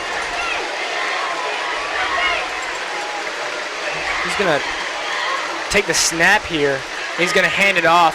It's a pretty good gain there, about 4 yards, I would say. It's going to be a second down. Yeah, that's exactly what you cannot have. I mean, passes to the outside, that's going to be surprising this late in this game. So Upperman's ready for that, but you cannot just let Greenville run straight up the middle. I mean, you're not expecting Absolutely pass. not. So if you get beat in the pass, it's okay because you're not expecting it. Yeah, but you're expecting for sure. to run straight up the middle. You cannot have that. Absolutely. Greenville's going to take their time with the clock. Upperman's got to find a way to get a stop. It's going to be second down and 6. Ball's going to take the ball, and he's going to throw. It's a He drop. dropped.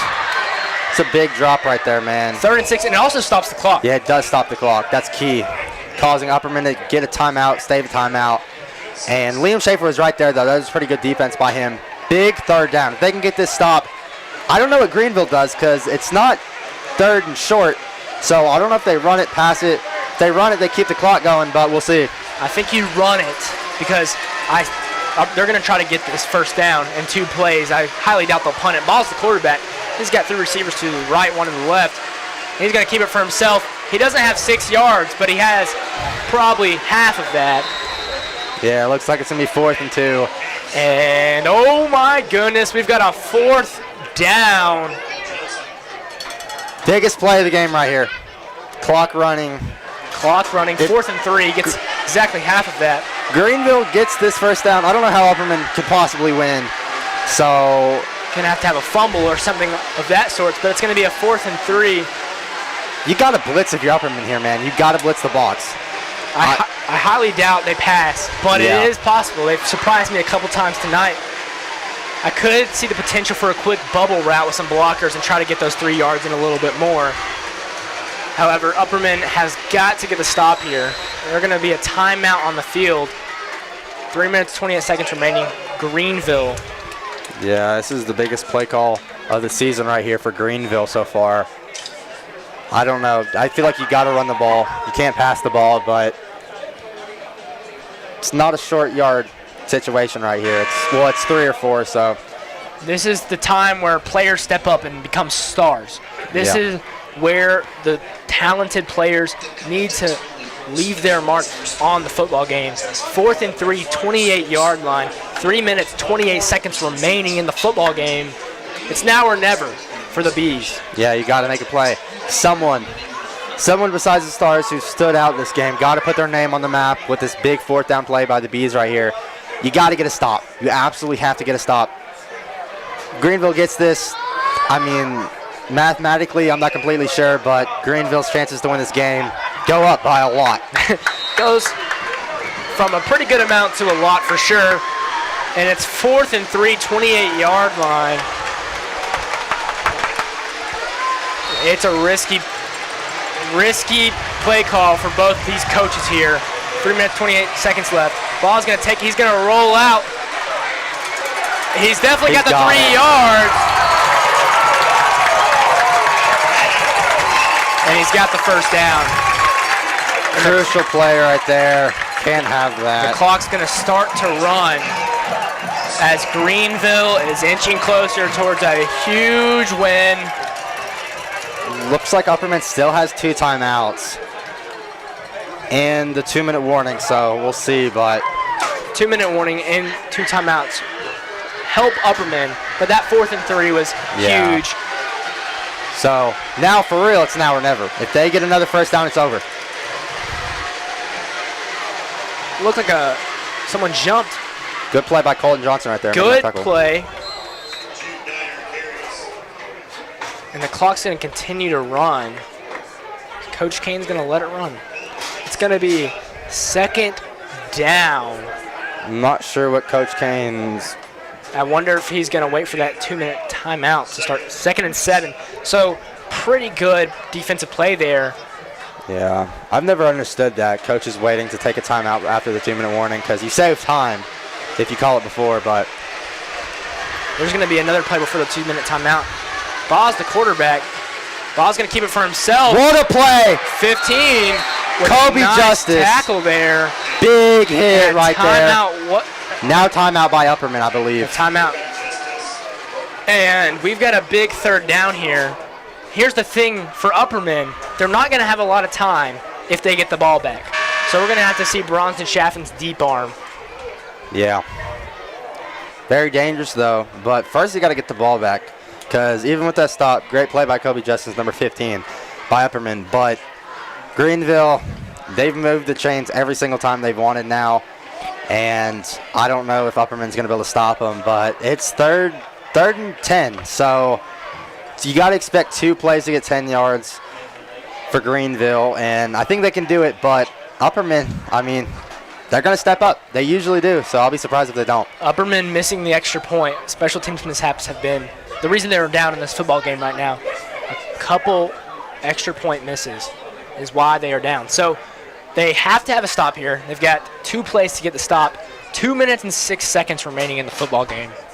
Very interested to see. Greenville gets the first down. They obviously win the football game. But if Upperman can stop them, this could be a legacy moment for Bronson Chaffin. Really could, man. He'll look back on this for the rest of his football career if he can get the ball back and take them down to win this big 4A matchup. 3rd and 10. Game on the line. It's 3rd and 10. Ball's in the backfield. Running back out to his right hip. He's going to take it. He's going to pass the ball. He's looking downfield. Receiver open. It's caught. Touchdown. Surprising play right there, man. That's a big play. Now, down 7, but now, honestly, Bryson, as much as that stinks, that's maybe not the worst thing that could happen for the Bees. yeah, as long as Greenville doesn't get this 2-point conversion, it's still a 1-score game, so they could still drive down. Upperman's offense could still drive down. But if they get this 2-point conversion right here, it's impossible. But it looks like they're going to kick it, so they're going to have a chance. They've got a chance, and a chance is all they need. If I'm Greenville, I might go for this 2-point conversion. However, they're going to play the conservative route and guarantee they don't lose. I mean, when you're playing against Bronson, you got to take the conservative route right here, especially with him banged up right now. Upperman's probably been practicing the 2-minute drill lately a lot. We'll see how it goes. And the kick is good. He drilled it. Drilled. 8-point game. Bryson, I personally don't think it was actually bad that happened. Yeah. I mean, obviously, you don't want them to score a touchdown, right? Because now Upperman can't win in regulation most likely. However, it gives them a chance. If Greenville gets the first down, they don't have a chance. Yeah, I completely agree. Got a 2-minute drill here. They've got to score a touchdown and get a 2-point conversion. It's easier said than done, though. Yeah, it really is. He's going to have to go the whole field, especially with Greenville's special teams playing great football this whole game. But Bronson, man, he's already on the map. But if he can take his team down and tie this game up, that'll be the best drive of his career, in my opinion. So far, it definitely would be. However, no mistakes for Upperman. You cannot afford a single penalty or mistake here in this situation. They have a chance, though, and a chance is all they need. They need a good kick return here, too. Set him up good. Absolutely, Bryson.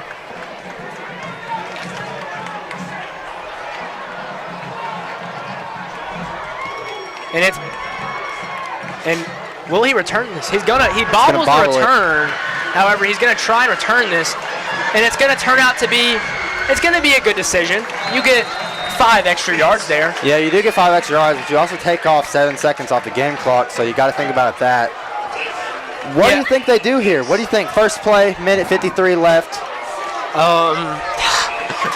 Coach Kane has had a variety of play calls tonight. However, I think he's going to stick with Bronson running for 4 or 5 yards. They have enough time to have the drive they want to have. Yeah. I think Zayden Anderson versus Elijah Fitz is the matchup to watch on this drive. And he's going to... It's intercepted. That's ball game. And the Greenville Green Devils are going to win the football game. That stinks, man. Bronston ran off the sideline with his helmet off. He was mad. That sucks, man. That really does. It does stink. Upperman has 1 timeout remaining.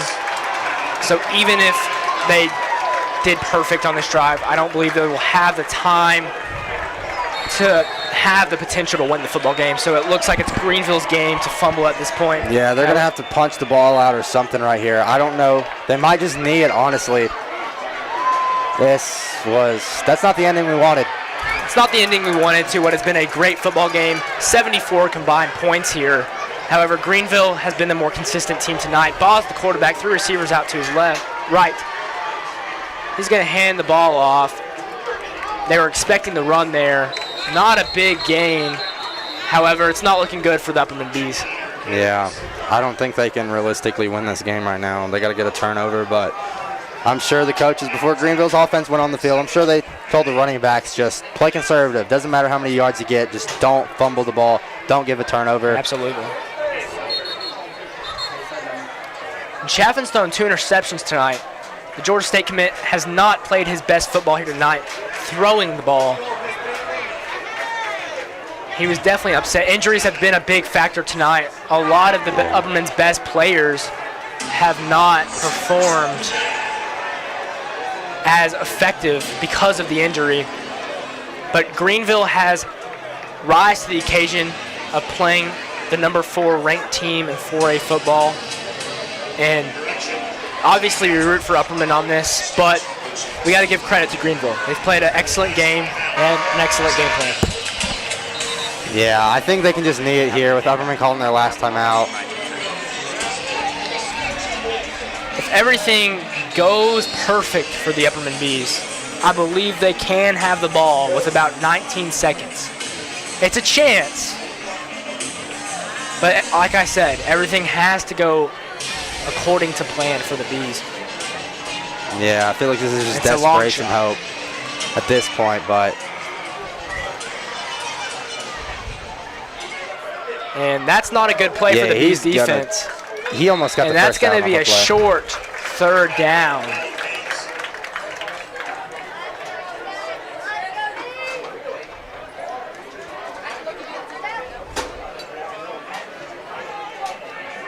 You know, the Upperman faithful traveled really well tonight. We really appreciate everyone watching at home for all the support. We appreciate J&S Construction for being our game sponsor. It's been a fun game to call. It's been a fun game to watch. Yeah, just an amazing game overall. Not the way we wanted it to end, of course, but it happens. It's going to be 3rd and 3. Boz, the quarterback, is going to take the snap, and I believe he's going to get the 3 yards. The first down.